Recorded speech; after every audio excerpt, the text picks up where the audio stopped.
Hello, আসসালামু আলাইকুম।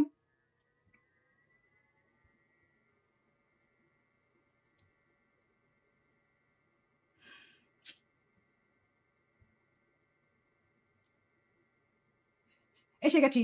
আমিও আমিও এসে গেছি। অনেক, অনেক দুঃখিত। আমি কালকে আসতে পারিনি। কালকে কারণ আমি ২ শিফট করছি এবং ফার্স্ট শিফটের পরে গিয়ে আমার সময় থাকার কথা ছিল ২ ঘন্টা। কিন্তু আমি পারি নাই। লাস্টে মানুষ চলে আসছে। ১ম লাইভটা কেটে দিয়েছি। হ্যাঁ, ১ম লাইভটা আমার কল আসতেছিল। আমি পারতেছিলাম না কলটা কাটতে বা কিছু করতে। WhatsApp এ কল আসতেছিল। কারণ এই মোবাইলে WhatsApp ও আছে। তাতে আপনারা আমার টয়লেট দেখতে পারছেন।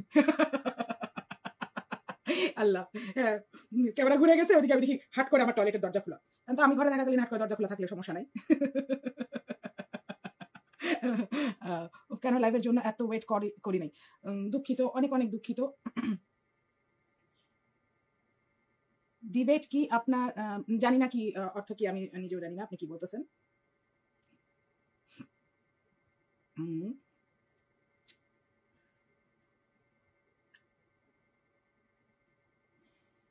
আমার কমেন্ট পড়ো না রুহি আপু। তোমার কমেন্টই তো পড়লাম। তুমিই বলছো এসে গেছি। আমি তো পড়ছি তোমার কমেন্ট। কি বলো?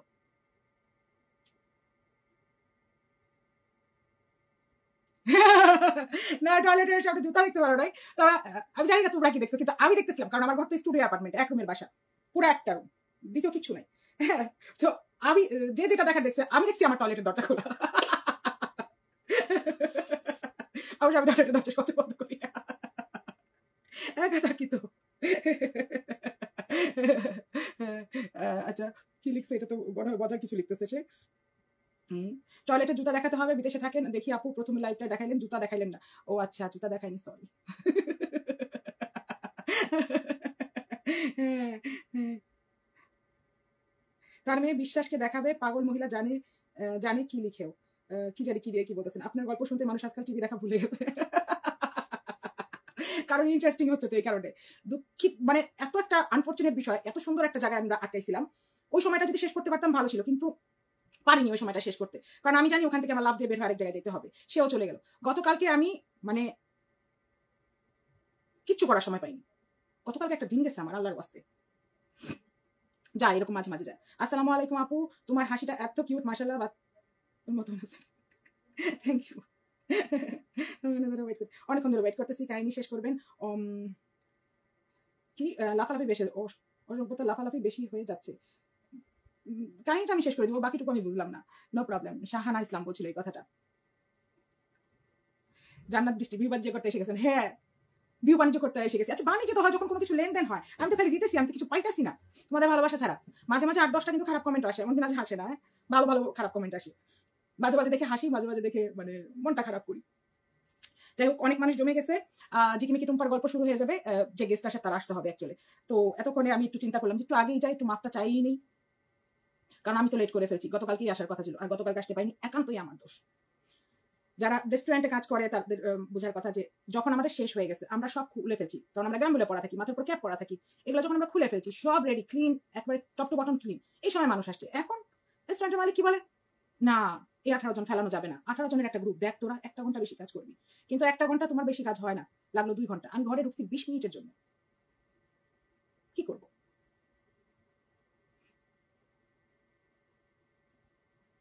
বিড়ালগুলো কেমন আছে? যথেষ্ট ভালো আছে। ঝিমু রানী এদিকে আসো। দাঁড়াও আমি তোমাদের বিড়ালগুলাই দেখাই একটুখানি। এখানে একজন শোয়া আছে। মামা, এক সেকেন্ড হ্যাঁ।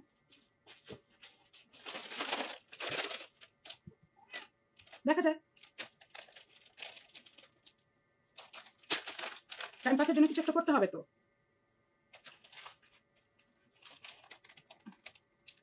আইসো মামা, নিজে বলো, ভাল লাগবে। মামা আসো। হাই আপু কেমন আছেন? আল্লাহর রহমতে আমি ভালো আছি আপু।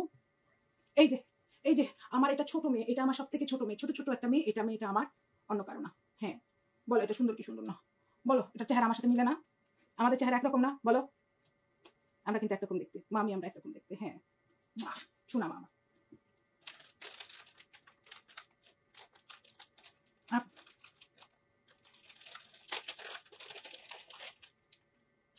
মুসলিম আসসালামু আলাইকুম রুহি আপু। ওয়ালাইকুম আসসালাম। ইমা জাহান আসছে। আসসালামু আলাইকুম আমি আইসি। Thank you. Thank you. মামে বিপ্রাতিক আসছি। মামে আমরা মামে। আজকে বই দেখাইছে ৩য় শ্রেণীর বই, তাও আবার বাংলা মিডিয়ামে। এই না বলে ইংলিশ মিডিয়ামে পড়ে। হ্যাঁ রুনা, তোমারও তো বিড়াল আছে, তুমি বুঝার কথা, এগুলো একটা ইমোশন। আর আর এটা হলো গিয়া এই যে শোনো, একটু কাছে আসো, একটু কাছে আসো, ভালো লাগবে। আসলে সেই সুন্দর চেহারা। হ্যাঁ আবির সিরিজ আমার কথা কন না কে আপনার কথা কি কমু ভাইজান, কোন কি কনের আছে, আপনি কি আকাম ঘটাইছেন, আপনার কি আকামটা আমার বলার আছে, জলদি বলেন। আচ্ছা আপনার কোনো কোয়েশ্চেন থাকলে বলতে থাকেন, কারণ গেস্ট তো আসতে একটু দেরি করতেছে, এসে পড়বে, এসে পড়লেই আমরা কাজে লেগে যাব। আমরা ঝিকিমিকি টুম্পার আলাপ করে ফেলবো। ফারজানা রেজা, হাই রুহি, হাই বান্ধবী। আমারও 5টা আছে, 5টা ক্যাট। সুস্মিতা, সুস্মিতা আমারও এখানে 5টাই, ইটালিতে আমারও 5টা বিড়াল।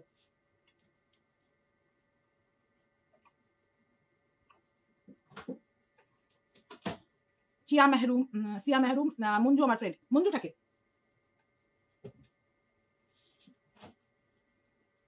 হীরা, হীরা আপু কেমন আছেন? আল্লাহর রহমতে আমি ভালো আছি আপু। কিসের জুস খাচ্ছ? গাজরের জুস। আশা ফাসিল লিখছে সেই দিন ঝিকিমিকি শুনেই তো ঝিমঝিম শুরু হয়ে গিয়েছিল, আজ তো জ্ঞান হারাবো, মরে যাবো, বাঁচতে পারবেন রুহি। আল্লাহ, ভাল লাগে এইভাবে, এঙ্গেজমেন্ট গুলো ভাল লাগে। এইভাবে যদি কথা বলা যেত সবসময় লাইভে এসে, আমি সবসময় বলতাম, দিনে আধাটা ঘন্টা হলেও বের করতাম যে সবাই এসে এরকম প্যাচাল পারবো। খুবই মজার বিষয়, আড্ডার একটা বিষয় আছে এখানে।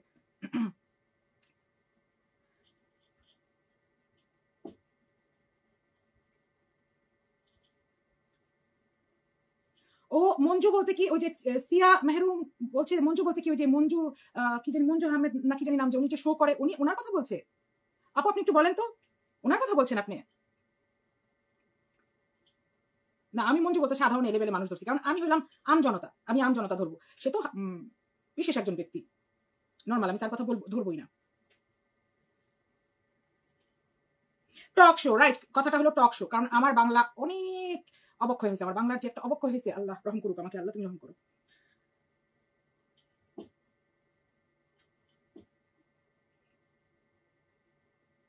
সে কি সত্যি সত্যি নিজের গায়ে আগুন দিয়েছিল অধরা? হ্যাঁ হ্যাঁ, এটা এটা তুমি যাকে জিজ্ঞেস করবা সেই বলবে, যারা ওকে পার্সোনালি চিনছে, যারা পার্সোনালি চিনে সবাই এটাই বলবে। আমার ওর সম্পর্কে মিথ্যা বলে লাভটা কি? এমন না যে আমার ইয়া দিতেছে, কি বলে, ফেসবুক টাকা দিতেছে না। আমি কেবল একটা ইউটিউব চ্যানেল খুঁজি, কেবল কেবল একটা ইউটিউব চ্যানেল খুঁজি, তাও রুনা সরকার থেকে মানে বুদ্ধি নিয়ে রুনা সরকার আমাকে বুঝাই দিছে কিভাবে খুলতে হবে।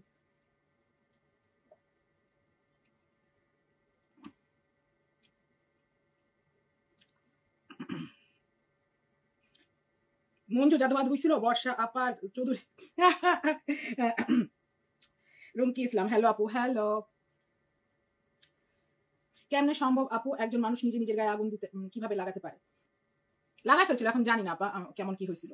তুমি তো লাইফ হিস্ট্রি সবার জানো না। কোনো এক সময় আমি রুহি আনসারি থেকে আমার কিছু জিনিস মানে ইয়া করব, শেয়ার করব, কিছু ঘটনা শেয়ার করব, যে কিছু ঘটনা আমি আরো মেয়েদের যাদের কাছে শুনছি ওদের ঘটনাগুলো শেয়ার করব।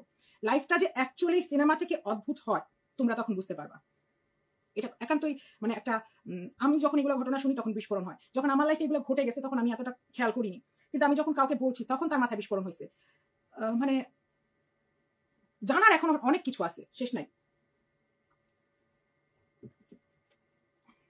আমার সমস্যা হলো আমি টেস্টলেস পানি খেতে পারি না, কারণ পানি খুব প্লেন, একদম প্লেন হয়। আমি এটা খাইতে পারি যদি ভাতের সাথে, মানে যে কোনো জিনিস খাবারের সাথে খাই পানি, তাহলে পানি খাইতে পারি। অন্যথা আমি কখনোই প্লেন ওয়াটার নিতে পারি না, আমার কাছে খুবই মানে বোরিং লাগে। এই জন্য আমি অলওয়েজ তুমি দেখবা যে জুস খাচ্ছি, নাইলে পানির মধ্যে কিছু একটা দেওয়া আছে। যদি কিচ্ছু না থাকে ঘরে, একটা শসা তো থাকবে, বা এতটুকু আদা তো থাকবে, একটু লেবু তো থাকবে, এটাই আমি ব্লান্ডারে করে নিয়ে এটা পানির সাথে মিশিয়ে খাবো, এই টেস্টটাই আমি নিব। কিন্তু আমার কিছু লাগবে পানির সাথে, এই জন্য আমি সবসময় তোমরা দেখবা যে আমি জুস খাইতেছি। এটা গাজরের জুস, এখানে 4টা গাজরের জুস, আর কিছু না, 4টা গাজর।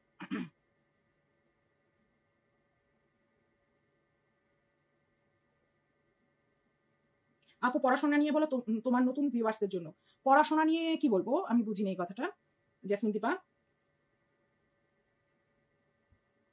হ্যাঁ এই যে সেলিনা আক্তার কথাটা সুন্দর লিখছে, ভয় দেখানোর জন্য অভিনয় করতে গিয়ে আল্লাহ মানে ও তেল তেল ঢাটছিল, কিন্তু আগুনটা অ্যাকচুয়ালি লেগে গেছিল। অ্যাকচুয়ালি এমন না, কেউ নিজের ক্ষতি চায় না, কিন্তু কেউই না, তো ওইও এরকম নিজের ক্ষতি চাইছে না, মানে হয়ে গেছে আর কি, বাই দা বাই হয়ে গেছে।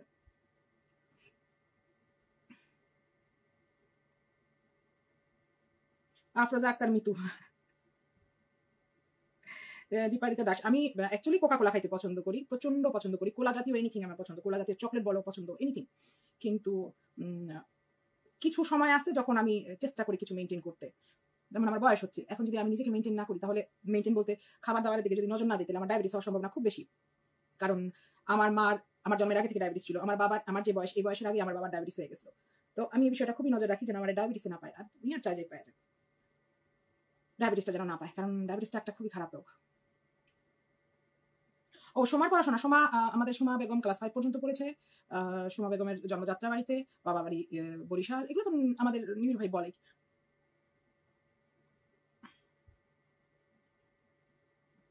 কি লাইফটা ডিলিট করে দিলে এটাই দুঃখ। এই হাসির কোনোদিনও হাসেন নাই, কিন্তু আরে অ্যাকচুয়ালি এই সাইডটা আমি বলি, হ্যাঁ এখানে আমার খাবারের টেবিল, ওখানে আমার টয়লেট, এখানে আমার রান্নাঘর। হ্যাঁ সামহাউ আমি একটা হোয়াটসঅ্যাপে কল আসতেছিল, তো আমি ধরছি, ক্যামেরাটা রোটেট হয়ে গেছে। তো আমি জানি না কে কি দেখছে, ওখানে আবার কতগুলো মরিচ শুকতেছে, আমার আপেল রাখা আছে, আমার ব্লিচিং রাখা আছে, ছোট একটা ফ্রিজও আছে, এভরিথিং আছে আমার ঘরে, যা থাকার কথা আর কি। হ্যাঁ কিন্তু আমি যেটা চোখে দেখছি যে বাথরুমের দরজা হাট করে খুললাম, কি আল্লাহ। জিয়া মেহরুম, না না না, এরকম কোনো ঘটনা ঘটেনি।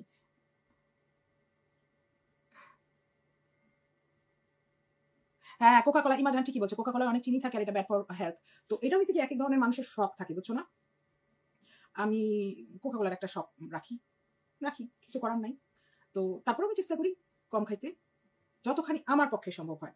ওকে, আমাদের গেস্ট চলে আসছে, আমরা ঝিকিমিকি টুম্পার গল্প শোনা শুরু করবো এখন।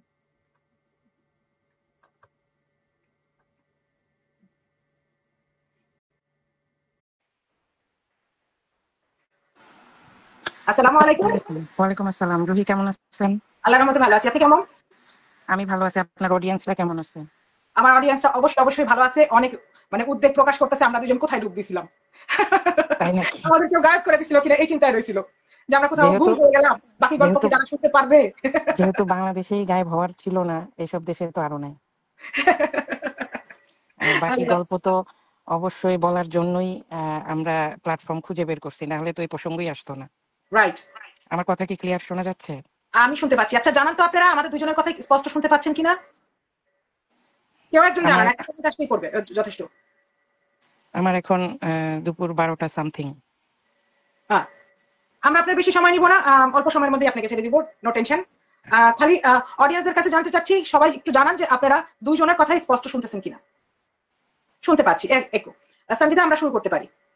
আচ্ছা, আমি কোত্থেকে ব্রেক হয়েছিল একটু কি আমাকে ধরে দেবেন রিদমটা?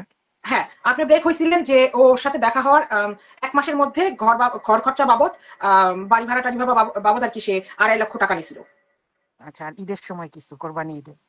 আচ্ছা, এটা কুরবানি ঈদে নিছিল। ওকে, এখান থেকে আপনি শুরু করতে পারেন। আমরা জানতে চাবো আপনি কি মানে প্রত্যেক পদে পদে কিভাবে সে টাকা নিছিল, এবং কত টাকা নিছিল, কিভাবে টাকা, কোন কারণে টাকা নিছিল, তার সাথে কোথায় দেখা করতো, এবং কিভাবে তাকে মানে এগুলো টাকা দেওয়ার জন্য। ট্র্যাক করছে। Right, right. ওকে, তো আমি কোরবানির থেকেই ধরি। তো তখন তাকে বাই হ্যান্ড টু হ্যান্ড যে ক্যাশ বলে, সেটা কোনো রেকর্ডেড না, হ্যান্ড টু হ্যান্ড তাকে হলো যে আরো কিছু টাকা দেয়। এবং তারপরে কোরবানি ঈদের পরে ওই ভদ্রলোক হলো দেশের বাইরে চলে যায়। তো যাওয়ার পরে ওই কি কারণে আমি এখন মনে নেই, অথবা হয়তো পরে মনে হবে, ওকে না জানায় যায় বা ওকে জানানোর সুযোগ হয় না, হোয়াট এভার। তখন সে ওই ড্রাইভার এবং তার যে বডিগার্ডদের ফোনে খুব মানে উত্তেজিত এবং খুবই ডেসপারেটলি তাকে খুঁজতে শুরু করে। এবং তখন পর্যন্ত কিন্তু সে তার অ্যাড্রেস জানতো না, ঢাকার বাসার। ওই ভদ্রলোকের ঢাকায় অনেকগুলো বাসা আছে, বিভিন্ন লোকেশনে, নিজের ফ্ল্যাট বা বাড়ি, কিন্তু সে যেখানে সে থাকতো সেই জায়গাটার হলো যে অ্যাড্রেসটা পেতো না, মানে নেই তখন পর্যন্ত। তো যাই হোক, তখন ড্রাইভার এবং ওই বডিগার্ডের মাধ্যমে অনেক রকমের এটা হ্যাসেল হয় আর কি। তারপরে সে ওই ভদ্রলোক আর কি বাইরে থেকে ইমোতে তার সাথে যোগাযোগ করে, কারণ সে চেক আপে গেছিল পরিবারের সাথে। তো তখন সে আশ্বস্ত হয় এবং মানে এই টাইপের মহিলারা যেভাবে মানুষকে টানে বা ব্ল্যাকমেল করে, ঠিক ওই আচরণে সে থাকে আর কি। তো 3-4 দিন পরে যখন আসে, তারা প্রথম দেখা করে হলো আপনার একটা হোটেলে জাস্ট কথা বলা এবং দেখা হওয়ার জন্যই যদিও যাওয়া, কিন্তু সেখানে ওই ভদ্রলোক যেহেতু মাত্র চেক আপ করে আসছে, সেই জায়গা থেকে উনি চাচ্ছিল না তারা আর কি একটা ফিজিক্যালি হলো যে ইনভলভমেন্ট আসুক। তো সেখানে এই সাপড়ি সেই ভদ্রলোককে কোনোভাবে ম্যানুপুলেট করে, কারণ এখন যেহেতু অনেক ঘটনা একজনের বিপক্ষে চলে আসছে, সো সেই ভদ্রলোক ব্যাড বয় হলেও তাকে যে প্রলোভন বা হলো যে ব্ল্যাকমেল করে নিছে এটা তাহলে আমরা ধরতে পারি, কারণ বিচক্ষণতা তো সবারই আছে। তো যদি সে মিথ্যাও বলে থাকে ভদ্রলোক, তারপরে আমরা একজন দ্বারা অনেক ব্ল্যাকমেইলের শিকার হওয়া মানে সেই সাপড়িকেই আমরা মানে ক্রিমিনাল হিসাবে ধরতে পারি। তো সেখান থেকে খুবই প্রেশার ক্রিয়েট করে উত্তরার একটা হোটেলে নিয়ে যায়, আমি নাম বলছি না, আমি হলো যে শুধু জায়গা উল্লেখ করছি। তো সেখানে যেতে যেতে রাত 8:30 9টা বেজে যায়, এবং আমরা আজও জানি না, আমরা পরে ওই হোটেলের ওনারটাকে ভালোভাবে সে চেনে, এবং সেই ওনার আমি জাস্ট থাকে না কিছু জিনিস আমি শেয়ার করে দিচ্ছি যে সিলেটের ভদ্রলোক, আর কিছু আমি বললাম না। তো পরবর্তীতে আমাদের সঙ্গে খুব গুড রিলেশন হয় তার। তো সেখানে নিয়ে যায়, এবং ওই সাপড়ির এগুলো কিভাবে অ্যারেঞ্জ থাকে প্রতিটা হোটেলে, কিভাবে তাকে সিসিটিভির আড়ালে ভিতরে ভিআইপি রুম নেয়, এগুলো ওর আগে থেকে জানাশোনা, এবং আগে থেকে ওর এগুলো লোকের সঙ্গে কন্ট্রাক্ট। তো সেই হিসাবে সেখানে তারা খুব লাইট একটা ডিনার করে, এবং সেখানে তারা 12:30 পর্যন্ত হলো যে খুবই অন্তরঙ্গ মুহূর্তগুলো কাটায়। কাটানোর পরে ওই ভদ্রলোকের ড্রাইভার ওকে নামায় দেয় এবং ভদ্রলোক চলে যায়। তো এটা গেল, মানে আমি অনেক ঘটনা না বলে যেগুলো যেগুলো স্পষ্ট আমি এখন মনে হচ্ছে আমি ক্লিয়ার করছি, এমনও হতে পারে এর আগে পিছে আরো কিছু ঘটনা আছে আমার পরে মনে হবে, এটাকে রাইট। আপনার অডিয়েন্সদের জন্য বলা। তো কারণ আমিও বাধ্য না, আপনিও বাধ্য না, বাট একটা ক্রিমিনালকে সমাজের সামনে আমাদের আনা এবং ওর বিচার হওয়া এবং সমাজটাকে উদ্ধার করা, এটা আমরা যেরকম সমাজের দায়বদ্ধতা রাখি সেই জায়গা থেকে আমাদের কথা বলা। ওর এর কোনো কিছুর লেনা দেনা বা কোনো কিছুর কারণ এগুলোর জন্য আমরা এখানে কথা বলতে আসি নাই, জাস্ট সামাজিক দায়বদ্ধতা। তো এই জায়গা থেকে ওদের সম্পর্কগুলো ভালোভাবে আগায়, খুব কাছাকাছি ঢাকার বাইরে যায়, এবং রাজনৈতিকভাবে তখন ও নিজের পরিচয়গুলাকে হলো যে তুলে আনা শুরু করে, সে এই সে ওই। এবং সেই সময়ের হলো যে রাজনৈতিক দলের নাম বলে, যে ভদ্রলোকের কথা বলতেছি সে বাংলাদেশের একটা কিছু, তো তার যে কোনো মানে পাওয়ার বা তার লেভেল যে ওকে দিয়ে তা না, বাট কিভাবে যেন সে তাকে এঙ্গেজ করে ফেলে যে এই রাজনৈতিক দলের সে হলো যে পূর্ব পরিকল্পিত ভাবেই ওই ভদ্রলোকের একটা প্ল্যাটফর্ম আছে, এবং সে ওটা ইউজ করলে হলো যে বাংলাদেশের রাজনৈতিক যে কোনো সংসদের একটা সদস্য হতে পারে, এই লেভেলগুলা তাদের টকিং এর ভিতরে ঢুকে যায়, এবং এটা ওই সাপড়ি হলো যে আপনার ঢুকায়, কারণ সে জেনে বুঝে তাকে হলো ক্যাচ করছে। সো এর জন্য এর সুবিধাটা হলো আগে ওই ব্যক্তি সম্বন্ধে ওর সবকিছু জানা এবং নখদর্পণে ছিল বিধায় সে ইজি হয়েছে তার স্টেপগুলা সামনে আগাতে। তো এইভাবে তাদের চলতে চলতে একটা সময় ঢাকা শহরে বিভিন্ন হোটেলে তারা সময় কাটায়, এবং গাড়িতে সময় কাটায়, ছোটখাটো জায়গায় খাওয়া দাওয়া করে যেখানে ওই ভদ্রলোককে কেউ চিনবে না, সেই হিসাবে এইভাবে চলাফেরা করে। তো তখন পর্যন্ত আমরা এগুলো কিছুই জানি না। কোনো কারণে যদি আমাদের সঙ্গে কথা হতো, দেখতাম হঠাৎ করে আমাদের ওই ভদ্রলোক খুব বিজি, সো যেটা আগে পিছে মানে মেলে না। তো আমাদের একটা হলো যে ডিসেম্বর মাসের প্রোগ্রাম ছিল, সেই প্রোগ্রামে আমরা একসাথে খাওয়া দাওয়া করবো, ওকে খুঁজতে যেয়ে দেখি যে না, ও অলরেডি অন্য রেস্টুরেন্টে খাওয়া দাওয়া করছে, আমরা আমাদেরকে এড়ায় গেছে, যে ওর গেস্ট আছে, যেটা মানে মোটামুটি শিক্ষিত লাইফে মানুষ চালায় দেয় যে হ্যাঁ আমি একটা গেস্টের সাথে আছি, দ্যাটস ইট। এইভাবে আমরা আবিষ্কার করি যে ও হঠাৎ করে খুব ব্যস্ত হয়ে পড়ে। তো এখানে পরবর্তীতে আরো 2-3টা গল্প আমার কাছে জমা আছে, সেখানের যদি কিছু আমি টেনে নিয়ে আসি। এই সাপড়ি কি করে, ওই রান্না করা খাবার সে যেখান থেকেই হোক, এখন ও রান্না করছে নাকি কাউকে দিয়ে আমরা তো আর এগুলো দেখতে জানি, বাট ওর একটা ক্যাচ করার বা ব্ল্যাকমেইলিং এর শিকারে ফেলার একটা ফাঁদ আছে। ও পুরুষদেরকে রান্না করা খাবার হলো যে গিফট করে বা খাওয়ায়, এটা ওর পছন্দের তালিকায় একটা, যেটা পরবর্তীতে আমি গতকালকে পর্যন্ত আরো 3টা আবিষ্কার করে ফেলছি, তাদের স্টেটমেন্টের সঙ্গে আমাদের স্টেটমেন্ট হুবহু মিলে, কিন্তু তারা আমাদেরকে কখনোই চিনতো না, রুহির মাধ্যমে আমাকে হয়তো ইনবক্সে খুঁজে পেয়েছে। তো সেই জায়গায় ও রান্না করা খাবার বিভিন্ন রকমের মানে ধানাই পানাই করে এগুলো খাওয়ায়, তো খাওয়ায় ওর বাসা পর্যন্ত এই খাবারগুলা যায়। তো যখন ওয়াইফ জিজ্ঞেস করছে যে এগুলো খাবার কোত্থেকে আসছে, তখন সে অকপটে বলে দিছে যে আমার ওই সেই ভদ্রলোক বলে দিছে যে আমার এক ফ্রেন্ড ওর ওয়াইফ খুব রান্না শেখে এবং দিল্লিতে একটা রান্নার কোর্স করে আসছে, তো ওদের হলো যে ইচ্ছা একটা রেস্টুরেন্ট দিবে, এই জন্য ট্রায়াল বেজে সব বন্ধু বান্ধবের বাসায় এই খাবারগুলা কিছুদিন দেবে, এইভাবে সে পার পায়, এবং ওর ফ্যামিলিও এই খাবারগুলা খায়। তার মধ্যে খুব ট্রেডিশনাল ফুড থাকে, খুব অ্যাজ ইউজুয়াল পোলাও মাংস এগুলো থাকে না, খুব ট্রেডিশনাল লাইক কবুতরের মাংস, কলিজা, গরুর ভুঁড়ি বা ডিফারেন্ট ডিফারেন্ট ট্রেডিশনাল ফুড থাকে। তো ওকে। এইভাবে হলো যে খাবারগুলো ওকে খাওয়ায়, এবং দিব্যি সে ওর সঙ্গে মোবাইল ফোনের রিচার্জ থেকে শুরু করে টুকটাক বিকাশে লেনদেন এগুলো হতে থাকে। হতে হতে একটা সময় ওই যে কোনো একটা লেনদেনে একটা ক্যাশ টাকা নিয়ে ওর বাসায় বা কোথাও আর কি যায়, নর্মাল শপিং ব্যাগে 4.5 লাখ টাকা নিয়ে যায় এই ভদ্রলোক ওর নিজস্ব প্রয়োজনে। নিয়ে যাওয়ার পরে ওর সঙ্গে ওই সেই জায়গায় খুবই ওরা অন্তরঙ্গ হয়, হওয়ার পরে সে আসার সময় ওই ব্যাগ থেকেই ওকে 50,000 টাকা এমনি দিয়ে আসে। মানে বুঝতে পারছেন কি লেভেলের ক্লায়েন্ট ও ক্যাচ করে? মানে হ্যাঁ। যাদের জন্য 50,000 1 লাখ হলো আমাদের মতো মানুষের এই 100-200 টাকা। তো ওই ব্যাগ থেকে তার প্রয়োজনীয় টাকা থেকেই ওখান থেকে একটা বান্ডেল দেয় 50,000 টাকার। ওটা কোনো হিসাব নিকাশে থাকে না, ওটা জাস্ট একটা দিয়ে আসে। তো আমরা যেটা খুব ওই দিনের ঘটনায় যেটা জানতে পারি, আহ, ওই দিনের একটা পিকচার আছে আমার কাছে, আমি যদি কখনো কোথাও রিভিল করব না, এগুলো আমাদের প্রবলেম আছে। ওই ভদ্রলোক ড্রেসিং টেবিলে মাথা আঁচড়াচ্ছে, মানে চুল আঁচড়াচ্ছে, সেই ফাঁকে ওই সাপড়ির তো ব্যবসা এবং নেশা পেশা ছবি এবং ভিডিও তুলে রাখা, যেটা নেপালের ঘটনার সাথে মিলে যায়, যে ওই যে আহ, আড়ালে ছবি তোলা বা এই সেই। ঠিক হুম, ওই ভদ্রলোক হয়তো ফ্রেশ হওয়ার পরে হেয়ার ব্রাশ করছে এবং তখন সে 2-3টা ছবি হয়তো তুলছিল, যেটা পরবর্তীতে একটা আমাদের হাতে আসে ওই দিনের। ওকে। আচ্ছা, ওটা আছে ওর ড্রেসিং টেবিল যে কি বা ও কোথায় দাঁড়ায় হেয়ার ব্রাশ করছে, সব ওই হুম, ওই পিকচারটাই আছে আর কি। তো এনিওয়ে ও যখন ওয়াশরুমে যায় ওই ভদ্রলোক ফ্রেশ হওয়ার জন্য, আর এই এই মহিলা যখন বেডেই থাকে, তো ওর একটা ইন্টেনশন গ্রো করে ভদ্রলোকের, যে ওর যেহেতু লাইসেন্সকৃত 2টা জিনিস 4-5টা phone, money bag, whatever, 4 lakh টাকা তো আছেই ব্যাগে পড়ে, ওগুলা সমস্যা না। তো ওই কি করে উকি দিয়ে দেখে, যে মানে থাকে না মানুষ বিশ্বাসের পরেও অবিশ্বাস একটা কাজ করে নিজের পার্সোনাল সিকিউরিটির জন্য। সে হুম, হঠাৎ হুম, করে দরজা খুলে ওই শাওয়ার অবস্থায় উকি দিয়ে দেখে, দেখে যে ও ফোন টিপতেছে, হঠাৎ করে চমকায় ওঠে। তখন বলে কি হয়েছে, বলে যে না, মানে একটা ভালোবাসার গল্পের মতো, বলে আমি জাস্ট দেখলাম কি করো। তো ও, এরপরে ও মানে ওই দিনের ঘটনা, ওই জামা কাপড় এবং ওই ছবিটাই আমরা পাইছি যে এটা ওই দিনের ঘটনা। তো এইভাবে বিভিন্ন ভাবে চলতে থাকে, হঠাৎ করে খুব শর্ট টাইমের ঘটনা, এটা কিন্তু 1 বছর টানা হয় নাই।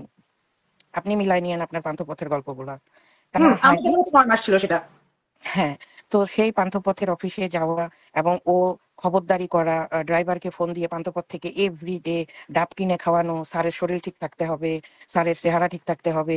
ওই মানে এমন ভাব করতো যেন ঘরের বউ তো এটা করবে না। আপনার কি সম্ভব ঘরের বউয়ের সময় আছে বাচ্চা কাচ্চার সংসার আত্মীয়-স্বজন সামলায় স্বামীর অফিসে ডাব খাবে কিনা এই কেয়ার করা? আছে কেউ? এখানে হাত তোলেন। আপনার অডিয়েন্সদের জিজ্ঞেস করেন কে করে এই জিনিসটা? বড়জোর ঠেকায় পড়ে একটু টিফিন দিতে পারে, তাও বিরক্ত। রাত্রেই অ্যালার্মিং করে, এই তোমার কালকে কি টিফিন নিবা বা ব্লা, ব্লা, ব্লা। তো সেখানে সে যদি একদম মাগরিবের পরে বাধ্যতামূলক ডাব এবং বিকালের নাস্তা তার সামনে যেতে হবে, সেটা দেহরক্ষী হোক আর ড্রাইভার হোক, তো এটা তো খুব স্বাভাবিক ব্যাপার না। তো হুম, সেই ভদ্রলোক তো আরো আকৃষ্ট হবে, এটাই স্বাভাবিক। হুম, তো এইভাবে ওষুধের খবর, খাওয়ার খবর, সেই পর্যন্ত ও বাসার অ্যাড্রেস জানে না। বাসার অ্যাড্রেস জানে যখন ভদ্রলোকের জন্মদিন আসে। ওই ভদ্রলোককে আপনারা মিলায় নিয়েন ওর হুম, চরিত্রের সাথে যে জিনিসগুলো এখন আমরা রিভিল পাইছি। ও রাস্তাঘাটে যাকে তাকে যে কোনো ভাবে গোল্ড গিফট করে, যে কেউ ওর রাইট। আপন। তা আমি আমি তো আমার আত্মীয় বা ব্লাডের কাউরে ছাড়া গোল্ড গিফট করবো না, এটা স্বাভাবিক, কেন করব? তো এনিওয়ে সেই হিসাবে সে বসুন্ধরার কোন দোকান থেকে, সেই সেই দোকানও আমাদের হাতে আসছে, সেই দোকান থেকে একটা রোজ গোল্ডের ফিঙ্গার রিং কেনে। তো যে কি কিনে? লোকরে দিয়ে সে রোজ গোল্ড, এটা হলো একটা কি কিনে? ডিফারেন্ট, এই সাপ্রি, না, রোজ গোল্ডের কি কিনে? কি জিনিসটা? ফিঙ্গার রিং, ও, রিং, আংটি। ফিঙ্গার রিং কেনে। এবং সেই ফিঙ্গার রিং কোন দোকান থেকে কেনে, সেটা হলো যে আমরা পরে পাই আর কি। তো যাকে দিয়ে সে অলরেডি এখন পর্যন্ত 8-10 লাখ টাকা পেয়ে গেছে, এখনকার যে ট্রাপ গুলার সাথে মিলে যায়, তার জন্য 28,000 টাকা দিয়ে একটা রোজ গোল্ডের ফিঙ্গার রিং কেনা ওর জন্য কোনো ব্যাপার না। তো রোজ গোল্ডের ফিঙ্গার রিং কেনে এবং আপনার ইয়োলো থেকে 2টা এক্সপেন্সিভ শার্ট, লাইক 4,000-5,000 টাকা দামের শার্ট আর একটা টাই। এইটা ওর ট্রাপ ছিল যে এটা ওর বাসায় পাঠাবে বিদেশের কথা বলে, যাতে ওর ফ্যামিলি টের না পায়, এবং ও এই ফাঁকে ওর অ্যাড্রেসটা কালেক্ট করবে। বুঝতে পারছেন হুম, হুম, ওর ব্রেন বা ওর মানে কি কোয়ালিটি? তো সেই সময় ওই ভদ্রলোক বাধ্য হয়, তার অ্যাড্রেস দেয়, একবার বলে যে আমি ড্রাইভার পাঠাচ্ছি, ড্রাইভারকে হলো যে ইয়া করেন, দিয়ে দিও। তখন বলে যে না, আমি তোমাকে এটা সারপ্রাইজ গিফট, আমি তোমার অ্যাড্রেসে তোমার ফ্যামিলিকে বলবা এটা দেশের বাইরে থেকে কোনো ফ্রেন্ড পাঠাইছে। ওই হিসাবেই সে বাসার অ্যাড্রেসটা কালেক্ট করে। কে জানি একটা কমেন্ট করছে, আমি একটা মিনিট, গিবত এগুলো সত্য ঘটনা কি জানি একটা, দেখেন তো, কথা বাদ দাও। কথা। তো যাই হোক, এখন সেই জায়গা থেকে ওই জিনিসগুলা দেয় এবং দিব্যি সে ওই রিং পরে বেড়ায়, পরে থাকে। একদিন হঠাৎ করে ওর ওয়াইফ বলে যে এই রিং তুমি পরো কেন, দাও, রোজ গোল্ড তো নাইস একটা গোল্ড, আর প্লেন রিং ছিল, সেই রিং এর ছবি আমার কাছে আছে। তো তাই? ওর বিভিন্ন পিকচারেও আছে, মানে ও যে ব্যবহার করছে সেই পিকচার গুলাতেও আছে, এবং পরবর্তীতে আমরা সেই রিং এর ছবিও আমরা নিছি। তো এনিওয়ে সেই রিং পরে বেড়ায়। তখন ওয়াইফ বলে যে এই রিংটা আমাকে কয়দিন দিও, আমি পরে বেড়াবো। তো সে দেয় না, খোলে না। এটা নিয়ে ওদের মধ্যে একটা তর্ক বিতর্ক ঝগড়া হয়, খুব সামান্য, যে বন্ধু দিছে এটা খুলবা না কেন। মানে প্রেম কত কঠিন হয়ে গেছে, কারণ ও তো আসলেও খাবারের সাথে যে কিছু খাওয়ায়, এটা পরবর্তীতে আমার গত পরশুদিনের হাফ লাইভের পরে আমাকে ইনবক্সে কয়েকজন জানাইছে, তাদের সাথে এই ঘটনা মিলে গেছে যে ও খাওয়ার সাথে কিছু খাওয়ায় আচ্ছা, এবং সামিরা, আমি জোরপূর্বক আপনাকে একটা খাওয়ায়। ইন্টারাপ্ট করতেছি এক এক সেকেন্ডের জন্য। যাদের যাদের মনে হচ্ছে একটা ব্যক্তির নাম আপনারা লিখতেছেন, ওই ব্যক্তির ঘটনা না, ওই ব্যক্তি সর্বসর্বা না। আপনারা বুঝছেন যাদের, এক মিনিট, আমি একটু শেষ করে নিই, হ্যাঁ সঞ্জিদা। তারা অনেকে লিখতেছে যে অন্য একজন ব্যক্তির নাম, বহুতবার এই ব্যক্তির নাম আসছে, কিন্তু আপনাদের বলি এই লোকের কথা বলা হচ্ছে না। যে লোকটার কথা বলা হচ্ছে সেই লোকটা ওই ব্যক্তির জীবনে শুধু 9 মাসের জন্য আসছিল, এবং 9 মাসে সে একটা বিপুল পরিমাণ টাকা ওই লোকটা থেকে বের করে নিয়ে চলে গেছিল। হয়তো হয়তো আপনি আজকে দেখতেছেন, এই জন্য আপনি জানেন না এই ঘটনাটার মানে, বা শেষ পর্যন্ত দেখলে আপনি বুঝতে পারবেন, এই জন্য আপনাকে আগে থেকে আমি জানাচ্ছি। এই ব্যক্তিটার কথা বলা হচ্ছে তার লাইফে শুধু 9 মাসের জন্য আসছিল, এখন তার সাথে আর কোনো যোগাযোগ নাই। এই 9 মাসের মধ্যে সে কি পরিমাণ টাকা তার কাছ থেকে নিছে এবং কি কিভাবে নিছে, আমরা সেই কথাটাই এখানে বলতেছি। অতএব একজন খামাখা আরেকজনের নামে এটা বলবেন না। গিবত গিবত যে বলতেছে, গিবত হলো গিয়া যখন না জানে না বুঝে অন্য সম্পর্কে কারো কোনো কথা বলা হয়, এই ব্যক্তির নাম নেওয়াটা হবে এখন গিবত। কারণ অথবা আমরা চুরি করে বলা, হিডেন বলা, পিছনে বলা। পিছনে বলা, হ্যাঁ। আমরা 300 মানুষের সামনে বলতেছি এবং একটা সত্য ঘটনা বলতেছি, এবং এই লোকটা শুধুমাত্র তার লাইফে 9 মাসের জন্য ছিল, এবং সে বিপুল পরিমাণে টাকা নিয়ে বের করে নিয়েছিল বাটপারি করে। এইটার গল্প এখানে বলা হচ্ছে। দয়া করে অন্য কোনো ব্যক্তিকে এখানে টানবেন না, কারণ ওই ব্যক্তির না, ওই ব্যক্তির হলে আমরা অবশ্যই সেই ব্যক্তির কথা বলবো। 1 নাম্বার। 2 নাম্বার হলো গিয়া, ধৈর্য ধরে দেখেন শেষ পর্যন্ত, আপনারা বুঝতে পারবেন যে এখানে একটা বিশাল বড় বাটপারির গল্প বলতেছি আমরা। ঠিক আছে? ঠিক আছে সঞ্জিদা, আপনি শুরু করতে পারেন। আপনি এখন বলেন যে মানে কিভাবে কিভাবে টাকাগুলো নিছিল এবং কতখানি নিছিল, এটা আমরা আচ্ছা, জানতে চাই। তো এর মধ্যে মানে ওই যে গল্পের শুরুটা এরকম, তো এর মধ্যে কি কি হয় সবাই জানে। একটা বাটপার মহিলা বা ওর ইন্টেনশনালি টাকা নিয়ে বের হয়ে আসা, গোল্ড নিয়ে বের হয়ে আসা, বা তাকে ফাঁসায় ব্ল্যাকমেইল করে ফ্যামিলির ভয় দেখায় বিয়ে করার চেষ্টা করা, তো এগুলো তো ওর যেগুলো আজকে পর্যন্ত আপনারা জানেন, তার মধ্যে এই ঘটনার হলো যে বর্ণনা একটু বেশি। সো কিন্তু মিল আছে, মানে মিলে যায় এইটুকু বুঝে নেন। এটা কিন্তু 2018 থেকে 19 পর্যন্ত দুই ঘটনা। হাজার দুই হাজার দুই হাজার 2017। 17 থেকে 2018 মার্চ পর্যন্ত রাইট। এবার বুঝছেন, এই সব এতটুকু ঘটনা। সময় ওই ব্যক্তিটা ছিল না তার লাইফে। তার লাইফে ওই ব্যক্তিটার ডিউরেশন হলো 9 বছর, 10 বছরের উপরে। আমরা শুধু 9 মাসের একটা গল্প বলতেছি, তার লাইফের একটা হ্যাঁ, ছোট্ট মানে 9 বছর। ওর সঙ্গে কঠিন যোগাযোগ, এটাকে তো প্রেম বলে না, ব্ল্যাকমেইলারের শিকার 9 মাস। আর ঘটনা আমরা সাফার করছি সারা টোটাল আর জীবন, কি যদি ধরেন সারা যে, জীবন করবো এরকম একটা হ্যাঁ ঘটনা সাফার এখনো করতে করছি, হয়। বাট সেই সময়ে মার্চ এপ্রিল পর্যন্ত এটার একটা ধাক্কা গেছে আমাদের সাথে, এরপরে হুম। আমরা অফ গেছি।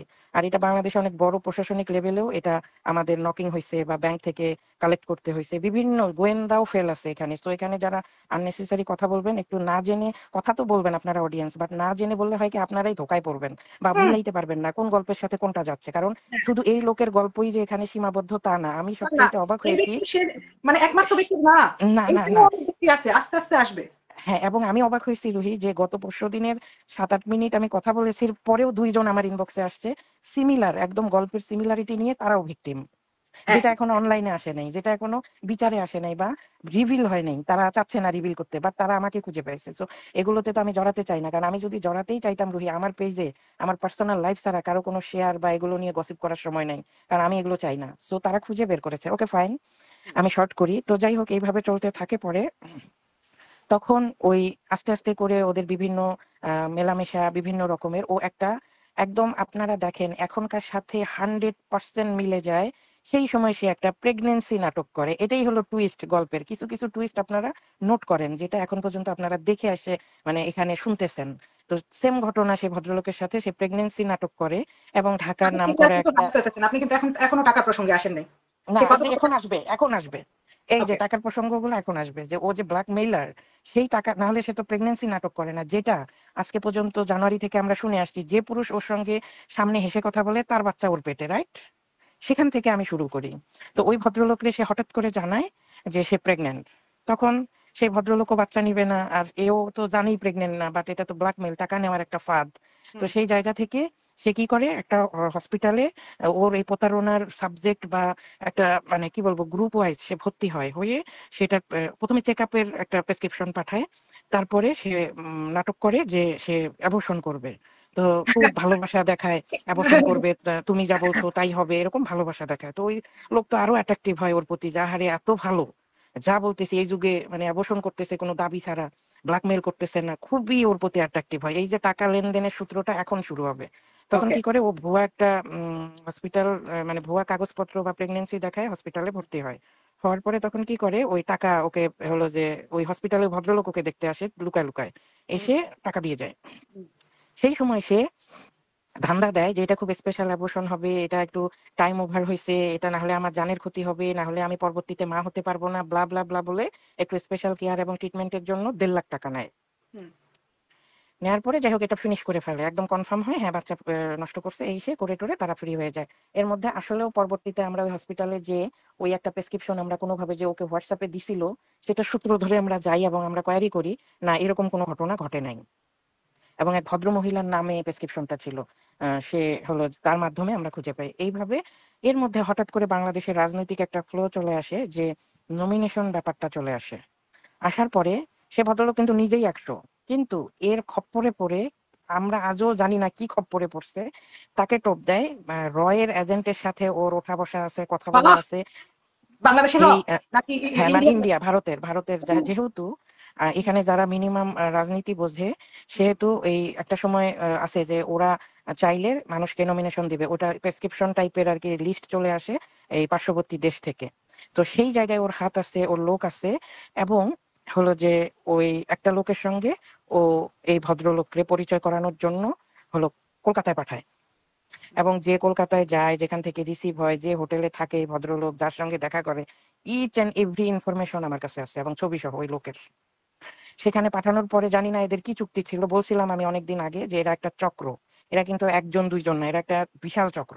সেই চক্র থেকে ওই লোকরে এয়ারপোর্ট থেকে রিসিভ করে হলো যে খুব নেয়ার একটা নাম করা হোটেলে নিয়ে যায়, অনেক রকমের এই যে তদবিরের কথা টথা আলোচনা হয়, হয়ে তারপরে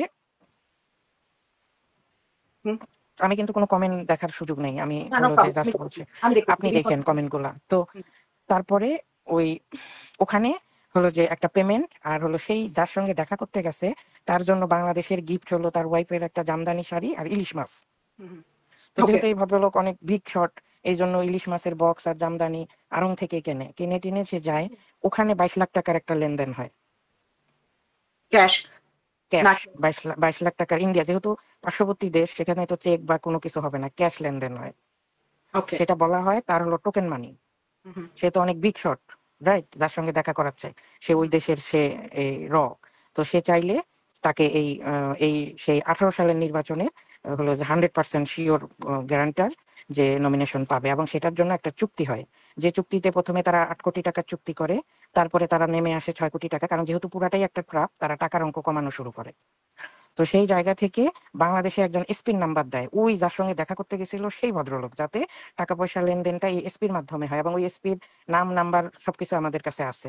তো এসপির নাম্বার দেওয়ার কারণে তারা দেখা করে হলো এই আপনার গুলশান ক্লাবের পাশে আরেকটা ক্লাব আছে, সেখানে দেখা করে এই এসপির সাথে। ওকে, সেখানে কি করে এই এসপি কে 2.5 লাখ টাকা, মানে জাস্ট উপঢৌকন, মানে খুশি, এটা এরকম না যে চাইছে কন্ট্রাক্ট, এরকম না, খুশি হয়ে 2.5 লাখ টাকা ক্যাশ দেয়, এবং আড়ং এর প্যাকেটে নিয়ে যায় সেই টাকাটা। মানে আমি ক্লু গুলা বলছি এবং সত্যতা বলছি। তো ওকে, আড়ং এর প্যাকেটে করে 2.5 লাখ টাকা তাকে জাস্ট গিফট হিসাবে দিয়ে আসে, এটার কোনো চুক্তি বা কোনো রকম কিছু ছিল না। ঘটনাটা এইভাবে আগায়, মানে আগাতে আগাতে কত দূর যায়, সেখানে আমি আসছি যে কত বড় চক্র এরা। তো সেখান থেকে এদের রিলেশন, এদের উঠা বসা, এদের সবকিছু নর্মালি থাকে, যেখানে কোনো সমস্যা হওয়ার থাকে না। এর ফাঁকে ভদ্রলোক দেশের বাইরে যায়, যাওয়ার পরে হলো যে ওর জন্য একটা গোল্ডের মানে জিনিস কেনে, ওই গোল্ড এনে ওকে গিফট করে, এটা জাস্ট গিফট। ওকে, আচ্ছা, তারপরে এই যখন চুক্তি হতে শুরু করে যে এইভাবে এই টাকাগুলো আসবে, এইভাবে যাবে, তখন ওই টাকার অ্যামাউন্ট আরো নিচে নামে, নামার পরে ফাইনালি তারা টার্গেট করে 3.5 কোটি টাকা হলে, কারণ ওরা তো জানে 10 টাকাও ফ্রি পাওয়া মানে এইটা তো ওদের লাভ, এখানে তো কোনো মানে চুক্তি, কোনো কাজের কোনো ক্ষেত্র না, এরা একটা চক্র। তো সেই সময় ওই 3.5 কোটি টাকা ফিক্সড করে যে এটাতেই লেনদেন হবে। তো লেনদেন হওয়ার পরে এই ভদ্রলোক কি করে, তার কিছু পার্সোনাল ইনফরমেশন, যেহেতু তার ইনফরমেশন বাংলাদেশে খুব মানে কাজে লাগার, সেহেতু তাদের একটা পারিবারিক হলো যে হিস্ট্রি বা সবকিছু মিলায় এগুলোর উপরে একটা সামারি তৈরি করে, যাতে করে সে ওই পদের জন্য সিলেক্ট হয়, সেটা জমা দেওয়ার কথা বলে তার সমস্ত হিস্ট্রি, বিজনেস এবং তার লাইফের সব হ্যাক করে ফেলে, মানে নিয়ে নেয়, জেনে যায় এটার উপরে বলে। তো সেই জায়গা থেকে ওই ভদ্রলোকের কিন্তু ট্রাপে পড়ার ডে বাই ডে একটা সুযোগ হয়ে যায়, কারণ এরা আস্তে আস্তে হ্যাকারদের মতো সব হ্যাক করে ফেলে, ঘটনা বর্ণনা, কাজ, তারপরে হলো যে প্রয়োজন, সব মিলাই মিলাই এগুলো হলো যে চলে আসে। তো কে জানি লেখছে এটা এআই। তো যাই হোক, চলে আসে, তখন তারা ওই 3.5 কোটি টাকার মধ্যেই থাকে। বাই দিস টাইম আস্তে আস্তে ওই মানে যেটার জন্য টাকা লগ্নির কথা, তাকে পোস্ট দিয়ে দিবে, সেটার জন্য হলো যে তারা দুই একটা রাজনৈতিক লোকের সঙ্গেও কোনো কারণ ছাড়া পরিচয় করায় দেয়। পরবর্তীতে যেটা জানা যায়, বাংলাদেশের একজন শীর্ষ রাজনীতিবিদের আপন ভাইয়ের কথা বলে ফোনে কথা বলায় দেয়, বাট তখন পরে জানা যায় যে সেটা তার আপন ভাই না, চাচাতো ভাই, এবং তাকেও আমরা খুঁজে পাই। ওই সময় ও আচ্ছা, রাজনীতিতে আসছিল কিন্তু, ওই হ্যাঁ, সময় ও রাজনীতিতে আসছিল। আচ্ছা, এই আপনার পুরান ঢাকার হলো যে পীর ইয়ামিনী মার্কেটের উপরে শপিং সেন্টারে ওর খুব আসা যাওয়া আনাগোনা, এবং পীর ইয়ামিনী মার্কেটের উপরে কিন্তু যে হোটেল সেটা কিন্তু 100% এখনো রাজনৈতিক লোকজন খুব ব্যবহার করে, যারা গ্রাম থেকে আসে বা এখানে থাকে, এদের নামে যে কোনো দল আসলে এখানে তাদের নামে রুম টুম থাকে, যাওয়া আসা। তো সেই জায়গায় ও ভদ্রলোকরে কথা বলায় দেয়, মানে সেই হোটেল থেকে সে ভদ্রলোক কথা বলে। তো এই নিয়ে পরে আমরা খুঁজে পাই সে আসলে চাচাতো ভাই, এবং তাকে আমরা নিয়ে মিটিংও করতে পারি। তো সেই জায়গা থেকে হলো যে রুহি, আমার যদি আপনাদের কোনো কোশ্চেন বা আমাকে কোনো কিছু জানার, আপনি না কথা বলবেন, আপাতত না না, হলে আপনি আমি বলতে আমার থাকেন। মতো আমি বলে দেখতেছি। যাচ্ছি। হ্যাঁ, আমি এদিকে দেখতেছি সব। আপনি বলতে থাকেন। হ্যাঁ, আচ্ছা, তো যাই হোক, আম, এই তারপরে কি করে ওই টাকার অ্যামাউন্ট এত বেশি যে স্বাভাবিক আপনি তো কখনো এত টাকা একসাথে দেখছে, এটা তো সত্যি না। ওর ও যত বড় বাটপার হোক, কিন্তু ওর মনের ভিতরেও একটা ধাক্কা থাকবে, এটা কিন্তু স্বাভাবিক মানুষ হিসাবে। ওর চক্ররা ওকে তখন মানে মনে হয় যে বলে এখন টাকা পয়সা নেওয়ার সময় আসছে। তো তখন কি করে অনেক মানে কাহিনী করে ওই এই পারপাসে, এখন যদি বলেন পারপাস কি, পারপাস এটা এর আগে এক্সাক্ট ওর পার্সোনাল পারপাসে 26 লাখ টাকাও নেয় বিভিন্ন সময়ে। আর হুম। এই পারপাসে পা দেওয়ার পর থেকেই কিন্তু ওদের গ্যাঞ্জামটা শুরু হয়। তার মানে এই এই আগের টাকাগুলার হিসাব রাখবেন, শুধু ব্যাংকের হিসাব, আর হ্যান্ড টু হ্যান্ড এটা কিন্তু আলাদা আছে। ওকে। তারপরে পার্শ্ববর্তী দেশের টাকা ওটা আলাদা আছে, তারপরে সেই স্পিড টাকা আলাদা আছে। সো এইভাবে কি করে ডে বাই ডে তখন বলে যে ঠিক আছে, ওই তখন কিভাবে টাকা ট্রান্সফার করবে, তখন হলো যে একটা ওয়ে খুঁজে বের করে ব্যাংকের মাধ্যমে। প্রথমে ক্যাশ চায়, তখন বলে যে না ক্যাশ দিবে না, তখন ওই ব্যাংকের মাধ্যমে হলো যে টাকা মানে চায়। তখন এটা হবে 2018, সরি 2017 নভেম্বর বা ডিসেম্বর মাসের ঘটনা। কারণ আমার যতটুকু মনে আছে 2018 জানুয়ারি মাসে ভোট হয়, অথবা 2017 ডিসেম্বরের 26 থেকে 2018 জানুয়ারির 10 আচ্ছা, তারিখের মধ্যে ভোট হয়। এক এক সে সেকেন্ড, এক সেকেন্ড, এক সেকেন্ড। আমি এখানে একটা সুন্দর কমেন্ট পাইছি এবং আমি এটার উত্তর দিতে চাই। প্রিয়াঙ্কা মল্লিক বলতেছে, ছাপড়ি লাইভ দেখে ভাবতেছে আমার গোপন তথ্য সব ফাঁস, আমি এখন কি করে জনগণকে বোকা বানাবো। এটাই হলো উদ্দেশ্য। আমরা যদি সব ঘটনা কিভাবে কিভাবে ঘটে এটা বলে দেই, এর পরবর্তীতে ও যার কাছেই যাবে সেম ওয়েটা অ্যাপ্লাই করতে পারবে না। তার মানে আমরা 90% ভাবে প্রিভেন্ট করে ফেলতে পারতেছি যে আর কেউ ওর ধোকাদারিতে আসবে না। যে বলছিল যে আমরা কেন এই লাইভটা করতেছি, এই কারণে অ্যাওয়ারনেস। এটা আমরা মানুষকে জানাচ্ছি যে এইভাবে ঘটনা ঘটতে পারে। যেরকম একটা চিন্তাই হয়ে গেলে বা মলম পার্টি যে কিভাবে করে, আমরা আগে থেকে বলি না যে মলম পার্টি এভাবে এভাবে করে, এইভাবেই। এই জন্যই আমরা বলতেছি। তো আপনি কন্টিনিউ করেন। সবচাইতে বড় যে এভিডেন্স বা বড় যে সত্যতা, আপনি বা আমি, আমরা বর্তমানে এখন কিন্তু দেশে নাই যে আমাদের এখানে কোনো কারণ আছে, দুজনই দেশের বাইরে। সো আমরা অ্যাওয়ারনেসটা করতে চাই, বাংলাদেশের কোনো পরিবার যেন ধ্বংস না হয়, কোনো পুরুষ যেন ওর ট্র্যাপে পড়ে নিজের সুন্দর জীবন পরিবারকে রাস্তায় না নামায়। হুম, হুম। রাইট। তো এরপরে ওই তখন ওই যে যখন ওই পদের জন্য লিস্ট হওয়া শুরু হয়, এবং সত্যিকারই বাংলাদেশে সেই সময় একটা মানে খুব দৌড়াদৌড়ি রাজনৈতিক ভাইব, সেই সময়টা ও মিছামিছি ঢাকায় ওয়েস্টিন হোটেলে হলো যে 2-3 বার যায়, এবং কারণ ছাড়া কিছু মিটিং করে ওই লোকের সঙ্গে। করার পরে এই যাওয়া আসা খাওয়া এগুলো তো নর্মাল, সেই বিল দেয় বা তার কার্ড আছে, তো যাই হোক এগুলো করে। করার পরে তখন কি করে, ওই টাকা দেওয়ার জন্য সে এই ভদ্রলোক তাকে অ্যাট এ টাইম 50 লক্ষ টাকা দেয়। At a time. At a time, তার মানে 2.5 লাখ, একসাথে। 22 লাখ, 50 লাখ। আর এই ছাড়া তো 50,000, 10,000, 20,000 আছেই। হ্যাঁ, ওকে। তো যখন এই অ্যাট এ টাইম টাকাটা দেয়, দেয় এটা হলো দুপুরে 2:30টার দিকে।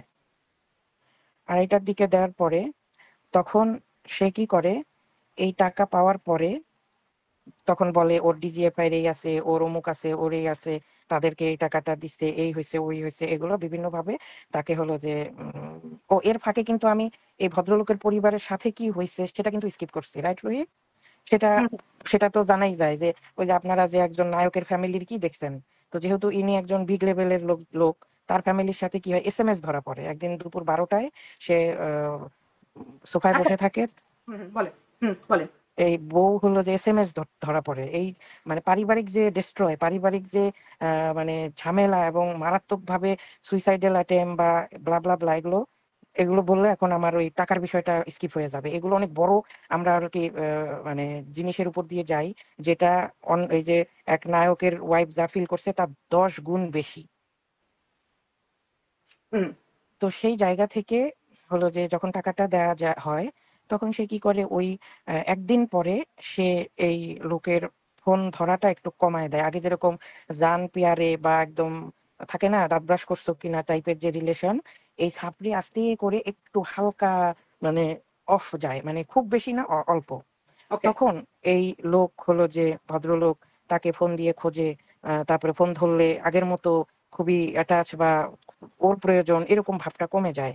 তখন ইনার মনে একটা সন্দেহ হয় এবং ইনি দেখা করতে চায়, ও সেই দিন দেখা করে না। দেখা না করার কারণে কি করে, ড্রাইভার পাঠায় ওর বাসার সামনে। ড্রাইভার পাঠায়, তখন ও নিচে নেমে এসে ড্রাইভারকে কিছু একটা নর্মালি বলে টলে বাচ্চার দোহাই বা কিছু একটা দিয়ে ও আর কি দেখা করে না। এই দেখা না করার কারণে এই লোক আবার কি করে, ও যে পার্শ্ববর্তী দেশে যাকে গেছিল তাকে হলো জাস্ট বিচার না, বলে যে আমি তো বুঝতেছি না, এত এত টাকা দিলাম এই সেই, তো এখন ঘটনা কোথায় যাচ্ছে এই বিষয়টা নিয়ে কথা বলে। এক সেকেন্ড, আরেকটা জিনিস, শিল্পা চক্রবর্তী, স্যাম সানা সানা লিখছে, শিল্পা চক্রবর্তী কি লিখছে? শিল্পা চক্রবর্তী এত টাকা নাহলে ওই বেটির ভিখারির মতো থাকে কেন? ও আচ্ছা, এটা লিখছে শিল্পা চক্রবর্তী। কারণ সে অ্যাকচুয়ালি যে গোলগুলা নিছিল সেই গোলগুলা তার কাছে আছে, আর সে কিছু জমি কিনছে, যদি আপনারা দেখে থাকেন। আমি এফডিআর কিছুদিন আছে। আগে, হ্যাঁ, আমি এই যে আমি একটা ভিডিও দিছি, যে ভিডিওর মধ্যে ওর মাই বলতেছে ওর মেয়েকে মেয়েকে যেটার মধ্যে বালা দিতেছে মাকে। এটা ভিডিওটা দেওয়ার উদ্দেশ্য এটাই ছিল, যেখানে মা নিজে বলতেছে যে তুই না জমি রেজিস্ট্রি করবি, তোর না টাকা লাগবে। এবার বুঝতে হ্যাঁ, পারছেন? হ্যাঁ, আমি যদি কোনো একটা কাজ করি, ওই একটা কাজে একটা তীরে তো একটা পাখি মরবেই না, 3 থেকে 4টা মরবে। ওই ভিডিওতে এটাই হ্যাঁ, রিপোর্ট ছিল। হ্যাঁ, আমরা পরে জানছি যে ও জমি কিনছে, এফডিআর কিনছে, এফডিআর করছে। আর দ্বিতীয় কথা, ও যে ওই যে অনেক সময় সত্যির মধ্যে মিথ্যা, মিথ্যার মধ্যে সত্যি বের হয়। ওর যত গোল্ড ও কিন্তু নিজের টাকায় কিনে নেয়, নয় অন্যের টাকা না হলে গিফট। ওর সত্যি অনেক গোল্ড আছে কোত্থেকে বা ওর ছিল। টাকা কোত্থেকে? আচ্ছা, একজন লাইভ হ্যাঁ, প্রেজেন্টার, সে দাবি করছে 17-18 লাখ টাকা সে কামাইছে মাসে। একটা লাইভ হুম। প্রেজেন্টার 17-18 লাখ টাকা কি করে কামায় আমাকে বোঝান? কি করে সে 17-18 লাখ টাকা কামায়? একটা লাইভ প্রেজেন্টার যদিও একটা লাইভে 30,000 টাকাও পায়, দিনে কয়টা লাইভ করছে? মেবি এক মাসে 17-18 লাখ টাকা কামাইছে, হয়তো ঝড়ে বাক ময়রা কোনো রোজার মাসে কামাই ফেলাইছে, কিন্তু প্রত্যেক মাসে তো কামায়নি। আর যে প্রত্যেক মাসে 17-18 লাখ টাকা কামাইছে, 10 লাখ টাকাই কামায়। 10 লাখ মানে তো 1 মিলিয়ন হচ্ছে। সে 10 লাখ টাকা কামায়, তার চেহারা এরকম হয় না। সে ধূপ করে এরকম মাটিতে চলে আসে না, এরকম হয় আচ্ছা না। রুহি, রুহি একটা লাইন বলি। আপনার লাইভে আমার অনেকেই ঢুকে গেছে, আমার পরিবারের এবং আমার হলো যে ছোট ভাই ব্রাদারকে বলবো আপনারা এই লাইভটা স্কিপ করেন। এটা একটা কি বলে যে কালো অধ্যায়ের লাইভ এবং একটা প্রতারকের গল্প, যেটা আমি বা আমরা জানি। সো আপনারা এখানে আগামাথা খুঁজে কম পাবেন। আর ইতালি থেকে আমার এক ভাই দেখতেছে, আপনি রুহিও ইতালির। সো কখনো এগুলো নিয়ে হলো যে আমি চাই না যে অনলাইন প্ল্যাটফর্মে আমার পরিবার বা আমার ছোট ভাই ব্রাদার টেনশনে থাকুক যে আসলে আমি কি নিয়ে এখানে এক্সপ্লেন করতে আসছি।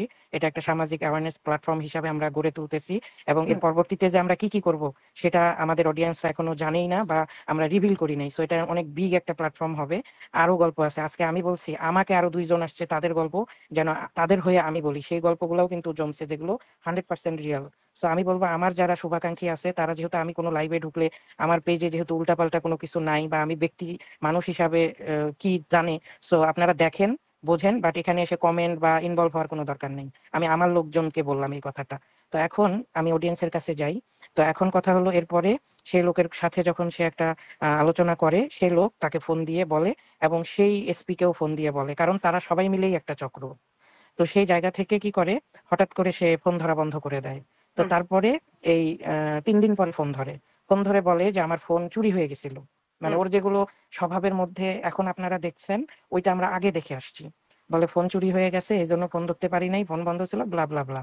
তো বলছে টাকাটা কি যাকে দেওয়ার কথা তাকে দিছেন? বলে হ্যাঁ দিছি। তো রিসিপ্টটা দেন। তো রিসিপ্ট না দিয়ে সে কি করে, আল্লাহ মাবুদ জানে কিসের রক্ত, টিস্যুর মধ্যে কিছু রক্ত টক্ত দিয়ে বলে যে এটা দিতে যেয়ে যাদেরকে দিতে গেছি তাদের অপোজিট পক্ষ আমাকে অ্যাটাক করছিল।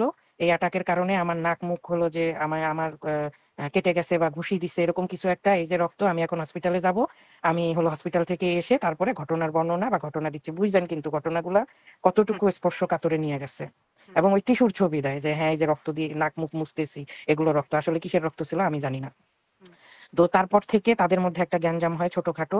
এই তখন ওই বাকি টাকার জন্য যেরকম এরা চাপ দেয়, আর ওই লোকের কথা হলো আমি যে টাকা দিছি সেটা সত্যতা কি, তারপরে না বাকি টাকা দিব। এই যে তাদের সূত্রটা রিদম ছেঁড়ার একটা তৈরি হয়ে গেল, যে এই কারণে তারা হলো যে মাঝে মধ্যে কথা বলে, মাঝে মধ্যে বলে না। বাট এর ফাঁকে কি করে, যেহেতু ও আগে অ্যাড্রেস পেয়ে গেছিল ফিঙ্গারিং বা গিফট পাঠানোর জন্য, সেই কারণে হলো যে আপনার ওই বাসার নিচে যায় ও একটা ক্রাউডি তৈরি করে আসে। সেদিনও শাড়ি পরে গেছে, হুম, হুম, কাউকে কিছু না বলে। এবং ভাগ্য ভালো সেই সময় ওর ফ্যামিলি উমরাতে ছিল, ও জানে না। হুম, মানে চিল্লাচিল্লি করছে, বিল্ডিং এর লোক দেখছে, দারোয়ান আর বডিগার্ড সামলাইছে, বাট ওর ফ্যামিলি উমরাতে ছিল। তো তখন থেকে ও চাপ দেয়। ও এর ফাঁকে হলো যে তার যে এলাকার অফিস, ঢাকার পান্থপথের অফিস, এগুলোতে টুকটাক টুকটাক কিছু স্ক্রিনশট, কিছু ভিডিও, কিছু 2 জন মিলে কিছু চুরি করে এই ছবি টবি ওর কালেকশনে থাকে। এই ব্ল্যাকমেল করা শুরু করে যে এই ভিডিও ছেড়ে দিবে, ওকে বিয়ে করতে হবে। যখন ওকে বিয়ে করতে হবে বলে তখন এ দিশাহারা হয়ে যায়। এই আমরা জানি হলো যে নভেম্বর থেকে আমাদেরকে ইনভলভ করে। আমরা একটা যে থাকে না যে খুব ভালো লেভেলের ৪-৫ জন ফ্রেন্ড, এই যখন আমাদেরকে ইনভলভ করে আমরা একটা জায়গায় গাড়িতে বসে জড়ো হয়ে আমরা সমস্ত কিছু শুনি। শোনার পরে যার যে জায়গা থেকে ক্যাপাসিটি তার সেই জায়গা থেকে আমরা হলো আগায় আসি এবং ক্লুগুলা বের করার চেষ্টা করি এবং সব ক্লু ওর কাছে থাকা এবং আমরা বের করা, এইভাবে বের করে টোরে ওকে আমরা একটা সমঝোতায় আনি। কারণ এর ফাঁকে ওই ভদ্রলোকের পারিবারিকভাবে অনেক বড় ধরনের ২-৩ বার একটা ঘটনা ঘটে গেছে। অনেক বড় ধরনের। তো যেহেতু আমরা চাই যে একে সেভ করে আনতে হবে, সবচাইতে হলো যে দুঃখজনক ঘটনা হলো ওর আশেপাশে ওর সংস্পর্শে যে যায় সেই কিন্তু অসুস্থ হয়ে পড়ে। আপনারা মিলায় নিয়েন। রাইট? হুম। একদিনের জন্য হলেও অসুস্থ হয়ে পড়ে। হ্যাঁ। ২টা ঘটনা আমার কাছে আরো আছে যারা ওর সংস্পর্শে যায় অসুস্থ হয়েছে। অসুস্থ হয়ে পড়ে। এটার কিন্তু একটা সিমিলারিটি আছে। তো এই ভদ্রলোক এগুলো নিতে না পেরে কিন্তু একটা ছোট্ট হার্ট অ্যাটাক হয়। অসুস্থ হয়ে পড়ে। এবং ৩ ঘন্টার নোটিশে তাকে হলো যে ওই দেশে মানে বাইরের দেশের একটা উন্নত দেশে, আমি নাম নিচ্ছি না, উন্নত দেশে তাকে পাঠানো হয় এবং মিনিমাম ১৬ দিনের একটা জার্নি সে পার করে আসে সেখান থেকে। রিং পড়ায় আসে। আসার পরে আমরা আরো বেশি এটা নিয়ে একটু টেনশনে চলে যাই। তারপরে কি হয়? এ হলো নয় বিয়ে করবে, নয় হলো মোটা অঙ্কের টাকা দিতে হবে। ওই যে যেটা হলো যে নেপালের ঘটনায়, আমি এই করেছি, আমি এত টাকা পাই। আমি ওই করেছি, আসলে কিছুই করে নাই। হুম। আমি ওখানে চুক্তি করছি, ও নাকি আগেই ওর টাকা থেকে টাকা দিছে। মানে এগুলো টাকা আদায় করার একটা সিঁড়ি। আসলে কিন্তু ও টাকা দেয়নি।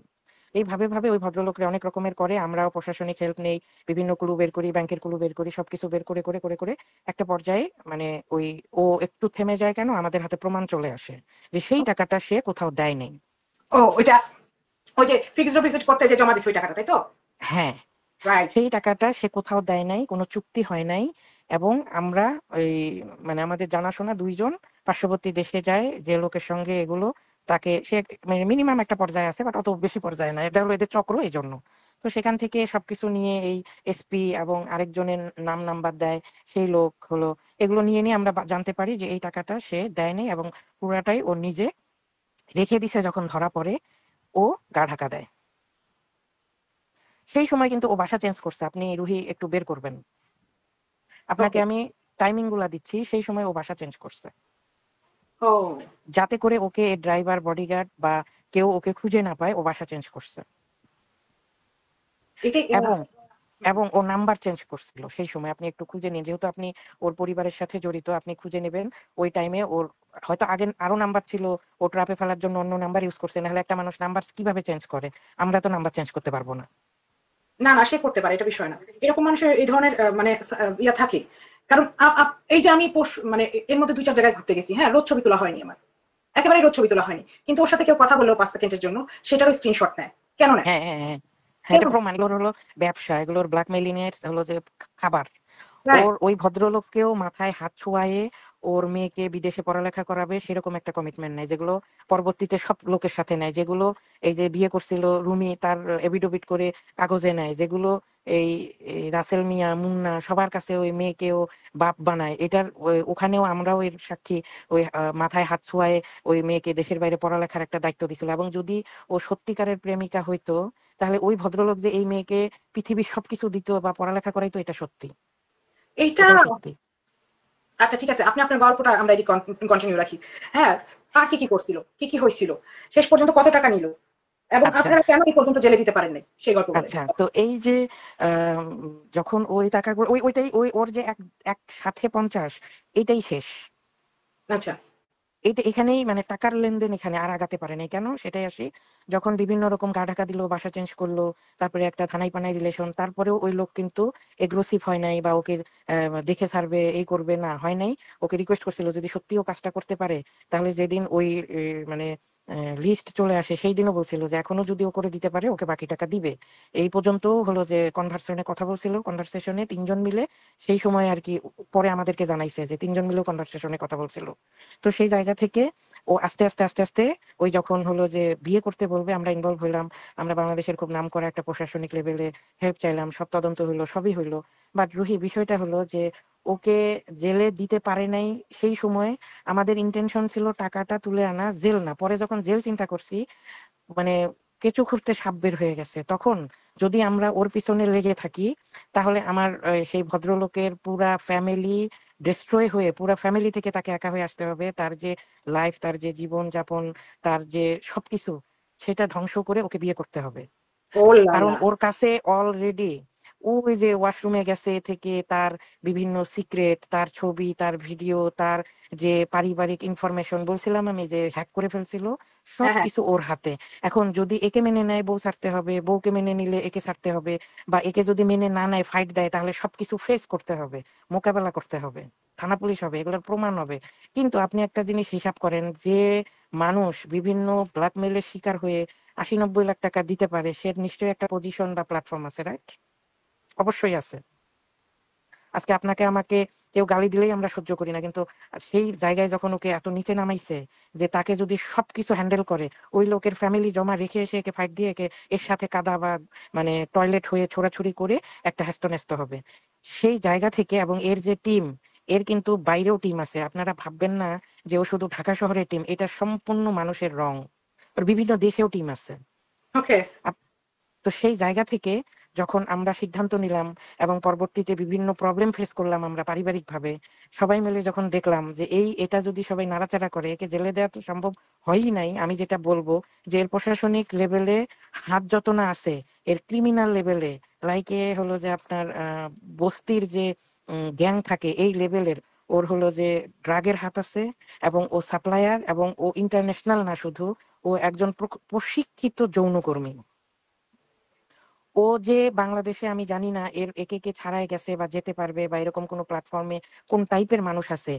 সুই হয়ে ঢোকার পরে ও ফাল হয়ে জায়গা বিস্তার করে একদম মানে ওটাকে ঘা বানায় বের হয়ে আসে, যেখানে সুই হয়ে ঢোকে। ওর চালাকি হইলো যে আগে ঢুকতে হবে, তারপরে ও এগুলোকে এক্সপ্লোর করে করে বিভিন্ন ফাঁদ। কারণ ও তো একা না, এটা তো একটা টিম। সেই জায়গা থেকে ও স্পেশালি ওর পার্সোনাল ট্যালেন্ট দিয়ে ও মানুষদের কাছে টিমের চাঁদার বাইরে ও কিছু অ্যাসেট নিয়ে বের হয়ে আসে, যেটা টিমের ভাগ দেওয়ার কোনো দরকার হয় না। বেসিক্যালি ও এমন পুরুষ ধরে যে পুরুষের কাছে টাকা আছে বা ফেম আছে, কিছু একটা আছে যেটা ও হ্যাঁ, পাবে। হ্যাঁ, হ্যাঁ, পরে গিয়ে এবং যখনই যায় সে, তখন তোর মাথার মধ্যে এটা চলতে থাকে, এই জন্য সবসময় ও হ্যাঁ, মানে প্রমাণ রাখতে শুরু হুম, করে যেন একটা সময় গিয়ে মানুষ মানে হুম, মুখে না যেতে পারে, না হুম, করে না দিতে পারে। তো হুম, এটা যখন ওর সাকসেসফুল না হইতে পারে ওর উদ্দেশ্যে, তখন এটাতে ব্ল্যাকমেল করতে শুরু করে, রাইট? হ্যাঁ, হ্যাঁ। হ্যাঁ, প্রথম এবং ওই ব্ল্যাকমেল ও ব্যক্তিগুলো প্রেগনেন্ট পিছিয়ে হয়। আসে না। ওই পরবর্তীতে সবকিছু দিয়ে থুয়েও ওর থেকে ছাড়া নিয়ে চলে আসে, একমাত্র কারণ তারা নিজেদের হয় হ্যাঁ, ক্যারিয়ার, হ্যাঁ, নাইলে হ্যাঁ, হ্যাঁ, সম্মান, নাইলে সংসার, কিছু একটা টিকায় রাখতে চায়, যাদের কোনো একটা হ্যাঁ, দায়বদ্ধতা আছে, হ্যাঁ, রাইট? হ্যাঁ। হ্যাঁ, যেটা এই একমাত্র, দায়বদ্ধতার জন্য কেউ আগায় আসে যেটা না। দেখেন, আপনি খালি একটা জিনিস প্রুভ নেন। আমরা তো মিনিমাম একটা ঘটনা একবার দেখলেই বুঝে ফেলি। এই মুন্না কিন্তু আড়াল হয়ে গেছে নিজের সংসারের জন্য, রাইট? আমি যার কথা বলছি, এরকম মুন্না সে দিনে ১০০টা জন্ম দেওয়ার মতো ক্ষমতা রাখে, কি টাকা পয়সায়, কি নেম ফেমে। তাহলে সেই ব্যক্তির ফ্যামিলির জন্য কি করতে পারে? আপনারা খালি একটু আমাকে কোশ্চেনের অ্যান্সার দেন। আকাশ নিবিড়ের বউ ছিল না, বাচ্চা ছিল না, আকাশ নিবিড় এখনো লেগে আছে। আমি একদম হ্যাঁ, ক্লিয়ার বলবো। এই আমি আনসারিন মাইয়া ক্লিয়ার কেন বলবো। লেগে রইছে? কারণ আনসারিন মাইয়ার ওরা আগে পিছে কেউ নাই। আনসারিন হ্যাঁ, মাইয়ার চিন্তা করতে হইব না, এই জন্য হ্যাঁ, আনসারিন মাইয়া লেগে রইছে। হ্যাঁ। আমি একদম ইনস্ট্যান্ট ২ টা উদাহরণ দিলাম। মুন্না পিছু পা হয়ে গেছে। কারণ মুন্না চাইলে ওর নামে অনেক কিছু করতে পারত। না না, মুন্না তার ফ্যামিলি সংসার আছে। বাঁচাইছে। এটা খুবই একটা সিম্পল জিনিস। এই যে লোকটার কথা তুমি বললা, আপনি বললেন, হ্যাঁ, যে লোকটার কথা আপনি বললেন, এই লোকটা অ্যাকচুয়ালি এখানে একটা হ্যাঁ, টাইমিং আপনি ভুল বলছেন। এটা হওয়ার কথা 18 থেকে 19 পর্যন্ত, নাকি? এটাই তো বললাম, আমাদের জার্নির শুরুটা বলছি। শেষ হইছে তো এই পর্যন্ত এসে। শেষ হুম, পর্যন্ত তো আপনি কাউন্ট করবেন। আমি বলছি ওদের জার্নি ছিল ১১ মাস। আর ঝামেলার জার্নিও তো ছিল, রাইট? হুম, হুম, হুম। হ্যাঁ, এই যে আমাদের আরেকজন নায়ক, মুন্না ভাই ছাড়াও আমাদের আরেকজন নায়ক, সে কিন্তু কাজের দিকে মনোযোগ দিয়ে দিছে, কারণ সে কাজ করতে চাইছে, সে অন্যদিকে কোনো জ্বালাতে চায়নি। আমাদের হ্যাঁ, মুন্না ভাইও ধরেন, হ্যাঁ, হ্যাঁ, এভাবে ধরেন সেভাবে ধরেন, সে কাজও করতে চাইছে, আবার তার সংসারও আছে, এই জন্য হ্যাঁ, কিন্তু সে করে গেছে। হ্যাঁ। তো যদি কেউ আমাকে নিবিড় কোয়েশ্চেন ভাই তো করে, সংসার ভেঙে গেছে, নিবিড় ভাই তো কিছু করবেই, নর্মাল। হ্যাঁ, হ্যাঁ। যদি কেউ আমাকে কোয়েশ্চেন করে তাহলে উনি এত বিগ শট কেন জেলে দিতে পারল না? আমি এইজন্য উদাহরণ দিলাম। নিবিড়ের কোনো পিছুটান ছিল না। আর এই যে যারা আদার্স, তাদের পিছুটান দেখেন, তারা কিন্তু হাইড হয়ে গেছে। অ্যান্সার এখানেই। এখানেই অ্যান্সার। ঠিক আছে। তো এই জার্নিতে যে টাকাগুলা নিছে এবং কিভাবে নিচের গল্পের চাইতে এটা যত বড় লোমহর্ষক ঘটনা সেই সময় আমাদের জন্য ছিল, যেটা এই ২৫-এ এসে আমি অনেক কিছু হয়তো ফেড হয়ে গেছে।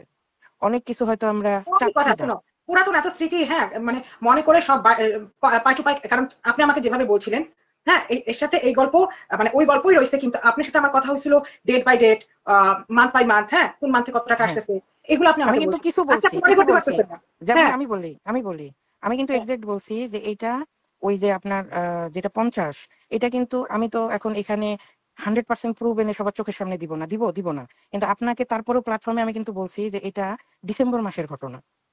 Right. আমি কিন্তু ডেট বলতেছি না, বাট আমি তো মাস বলছি। যেমন Right. এই যে পার্শ্ববর্তী দেশে গেছে, এটা হলো অক্টোবর মাসে। হুম।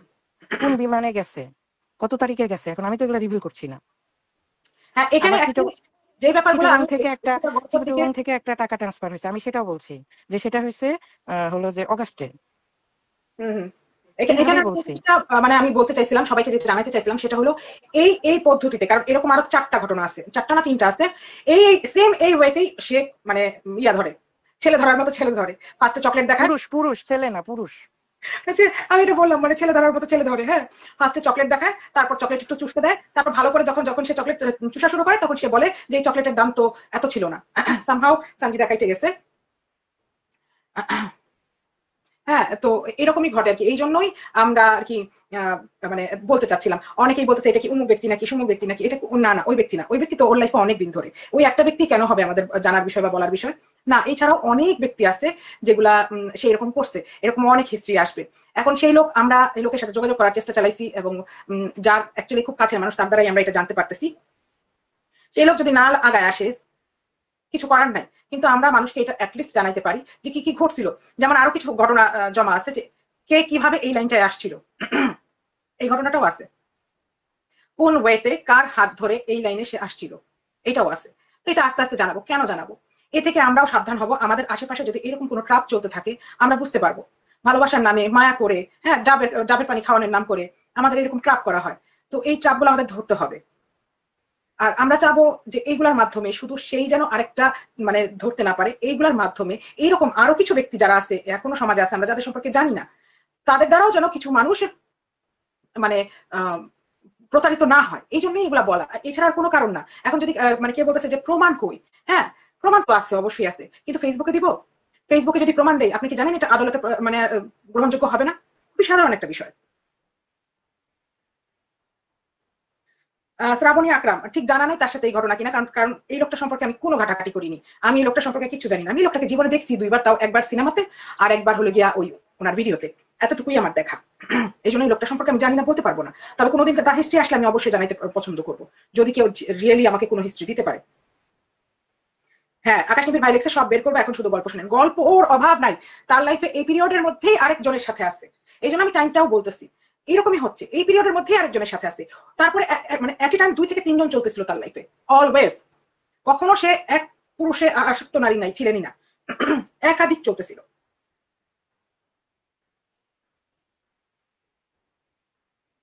দুই আপু তোমরা রেডি থাকো, আদায় করতেছে, তোমার লাইভ শুনতেছে। যে মহিলার কথা বলছেন উনিকে, উনি হলো গিয়া ভিকটিমের খুব কাছের ব্যক্তি, এই জন্য তার মুখে কথাটা শোনা। এবং এই সুবাদেই তার সাথে আমার কথাবার্তা হয়েছিল। সামহাও যখন কথাবার্তা হয়েছিল তখন আমি দেখছিলাম আমি যে বিষয়ে কথা বলতে চাচ্ছি, কারণ আমার আমার মানে নিবিড় ভাই হলো গিয়া সরেজমিনে খাটবে। হ্যাঁ, আর আমার উদ্দেশ্য হলো যে কোনো বিষয় হোক অ্যাওয়ারনেস তৈরি করা, মানুষকে সাবধান করা, যেন আমার উদ্দেশ্য ওইটা। কারণ আমি মানে অনেক কিছু দেখছি যে আমরা অনেক সময় অনেক কিছু বুঝতে পারি না, সামহাও 2-2 4 করতে পারি না। এটা আমাদের 2-2 4 করতে করতে 10 বছর চলে যায়। তো কিছু গল্প, কিছু ঘটনা যদি আমরা তুলে ধরি, তুলে ধরার পর আপনাদের কানে যাওয়ার পর যদি আমরা একটু বলে দিই যে এটা দেখি বা সমান সমান করলে 4 হয়ে যাবে, তো খারাপ না। কিন্তু যেটা হয়েছে এখন আপনি খেয়াল করে দেখেন, এখন কিন্তু তার দ্বারা আর কেউ ফাঁসতেছে না।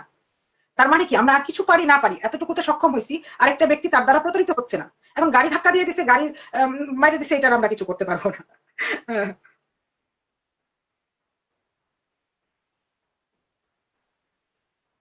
বুঝছে? তো এখানে বসে একজন বহুগামী মহিলা, রাইট, রাইট, এটাই এটাই তো দেখতেছি, এটাই তো দেখতেছি, এটাই তো দেখা গেল, আমরা এটাই দেখলাম। হ্যাঁ, গল্প আমি বের করেছি, অবশ্যই আপনি গল্প বের করছেন। জলিল, জ্যাকি, রুমি রহমান, তাজিন, দাদা হামেদ মোল্লা, কৌশিক, জাভেদ আলী, রুমির বোন, অবশ্যই অবশ্যই অবশ্যই। আমি শুধু নাচের ভিডিও দিচ্ছি। হ্যাঁ, কারণ আমি যখন দেখতেছিলাম জলিল বলতেছে কেউ এই প্রশ্নটা করতেছে না কত বছর বয়সে, কারোর মধ্যে এই প্রশ্নটা আসেনি। আমি খালি দেখতেছি, আমি খালি দেখতেছি। হ্যাঁ, পরে যখন মানে আমার নাম নিল, কেন নামটা নিলাম জানি না, আমি তো সরাসরি মানে ভিডিওটা নিবিড় ভাইকে দিলেও পারতাম, খামাখাসি আমার নামটা নিল। সে চিন্তা করছিল কি এই যে যতজনকে ও ট্রাফে ফেলছে সবাই মান সম্মানের ভয়ে, ভয় নাই, এটা সেটা। ভাই আমার তো কাউকে কিছু বলার নাই, জবাবদিহি করার মতো লাস্ট মানুষটা 2020-এ মারা গেছে আমার লাইফে, যাকে আমি জবাবদিহি করতাম, যাকে আমি ভয় পাইতাম। কাকতালীয় ভাবে আমার লাইফের 2 জন ব্যক্তি ছিল যাদেরকে আমি ভয় পাইতাম, সম্মান করতাম, এবং মানে আহ আম্মা যদি বলতো যে এই এটা ও দেখলে কি বলবে, হ্যাঁ, তখন আমি সোজা হয়ে যেতাম, একেবারে তাদের মতো সোজা। এটা ছিল আবার চাচা। আমার মা আর চাচা 4 দিন আগে পরে মারা গেছে। আমার লাইফ থেকে শেষ, জবাবদিহির জায়গা নাই আর।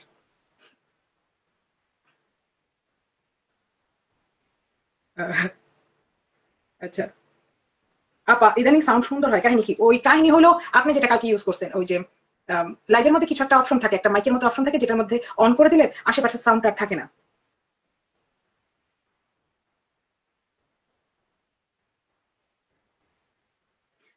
ওকে। সঞ্জিদা মনে হয় চলে গেছে।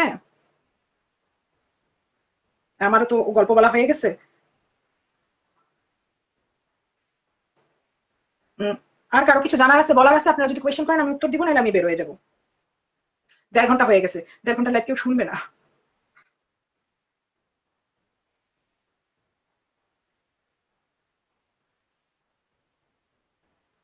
স্টোরি কি আমরা কন্টিনিউ করছি না, নাকি স্টোরি বাকি রয়ে গেছে?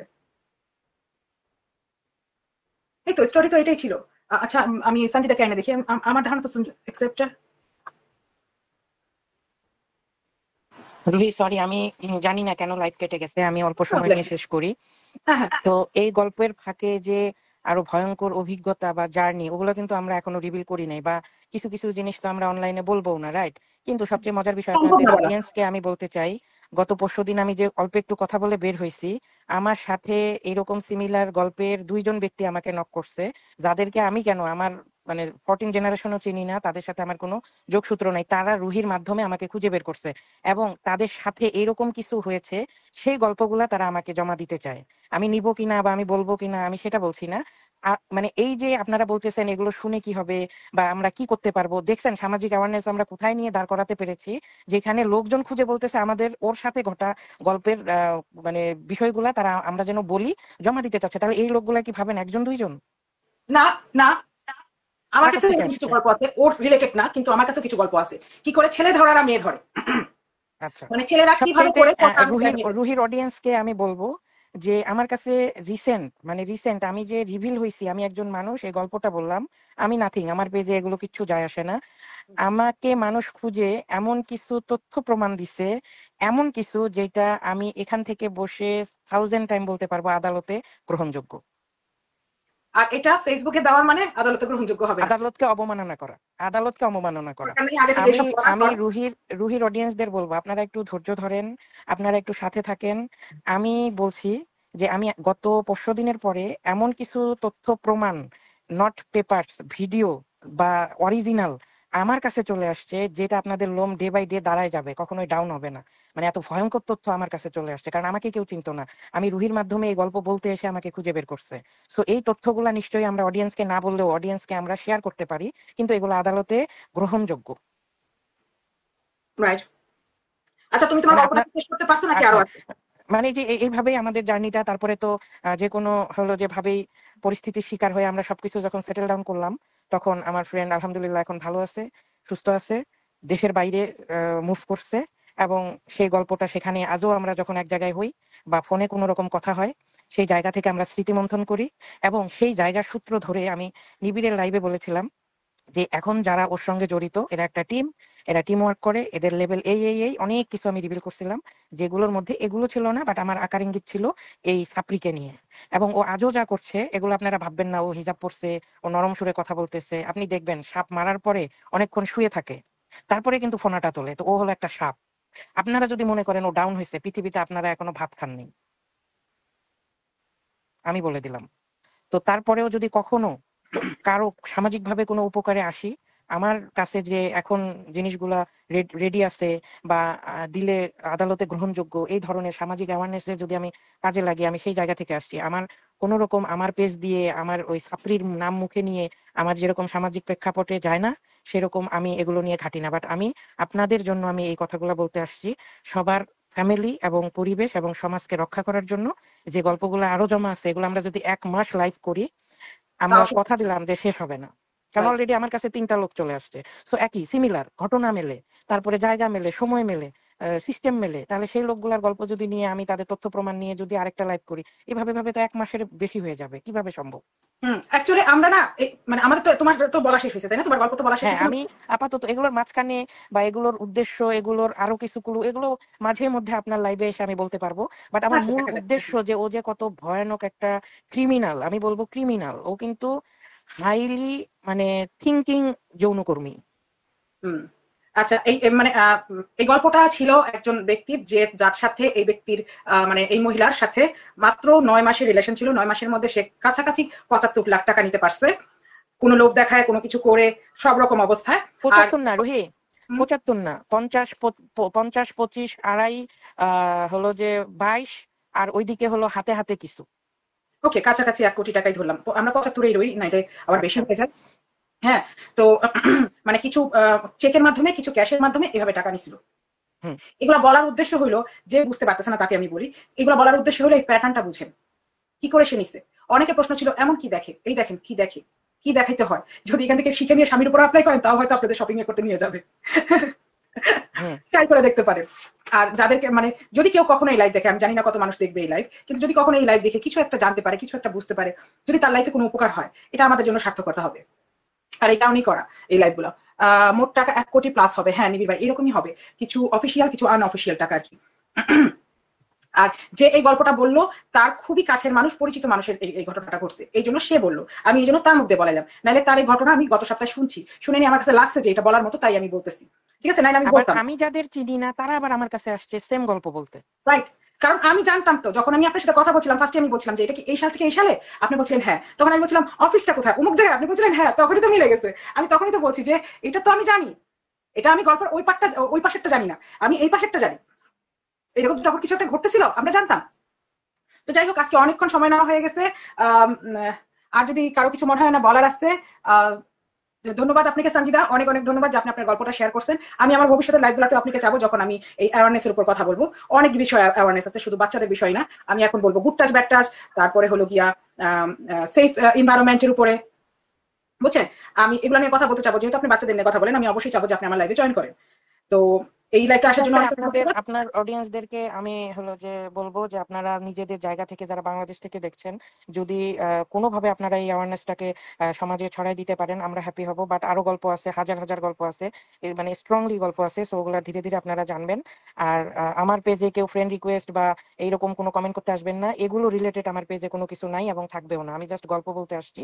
আপনাদের সবসময় ভালো চাই, শুভকামনা চাই, আপনারা শুধু আমাদের জন্য দোয়া করবেন। আল্লাহ হাফেজ। আল্লাহ হাফেজ। ওকে, সঞ্জিদা আমাদের ছেড়ে চলে গেছে আরেকবার। গান গাইতে মন চাইতেছে, যেও না সঞ্জিদা। ও যাক, এত সিরিয়াসের মধ্যে একটু হাসার ব্যবস্থা করলাম। আপনারা সবাই ভালো থেকেন। রুহি আপু, আপনি কিছু বলেন, কেমন হাজবেন্ড পোষ মারাইতে হবে, এটাই তো। এই গল্পটা থেকে না 3 ভাবে আপনারা নিতে পারবেন। হ্যাঁ, এক, পুরুষরা এরকম যদি কেউ করে, তাহলে আপনারা বুঝে নিবেন যে এটা পুরুষ ধরা। আর এর থেকে মহিলারা যেটা শিক্ষা নিবেন, সেটা হলো গিয়া এইভাবে স্বামীদেরকে বশ করতে হয়। ওকে, শিখার তো শেষ নাই, শিখার একদম শেষ নাই। আমরা কেন না স্বামীকে এইভাবে করে বশ করি। যাদের যাদের স্বামী আছে, একবার ট্রাই করেন তো, আমাকে একবার ইনবক্সে জানেন কাজ দেয় কিনা। গাড়িতে বসে বা যে কোনো জায়গায় বসে মাথা বিলি দিবেন একটুখানি। সে যেভাবে, সে বলতে ভুলে গেছিল যে তারা ভালো হাতাহাতি করছিল, শরীরে হাত দিতে দিছিল।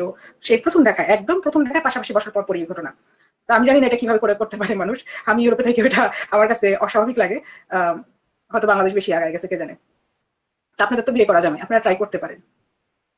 আর শেষ পর্যন্ত একটা, মানে হাসির জন্য বলতেছি, হ্যাঁ, শেষ পর্যন্ত একটা আবেদন। কেউ একজন আমার জামাই খুঁজতেছিল, মানে আমার জামাই খুঁজতেছিল, আমার হারায় যাওয়া জামাইটা খুঁজতেছিল, কারণ আমার একটা মাত্রই জামাই, আর আমি তাকে এই পর্যন্ত জামাই মানি।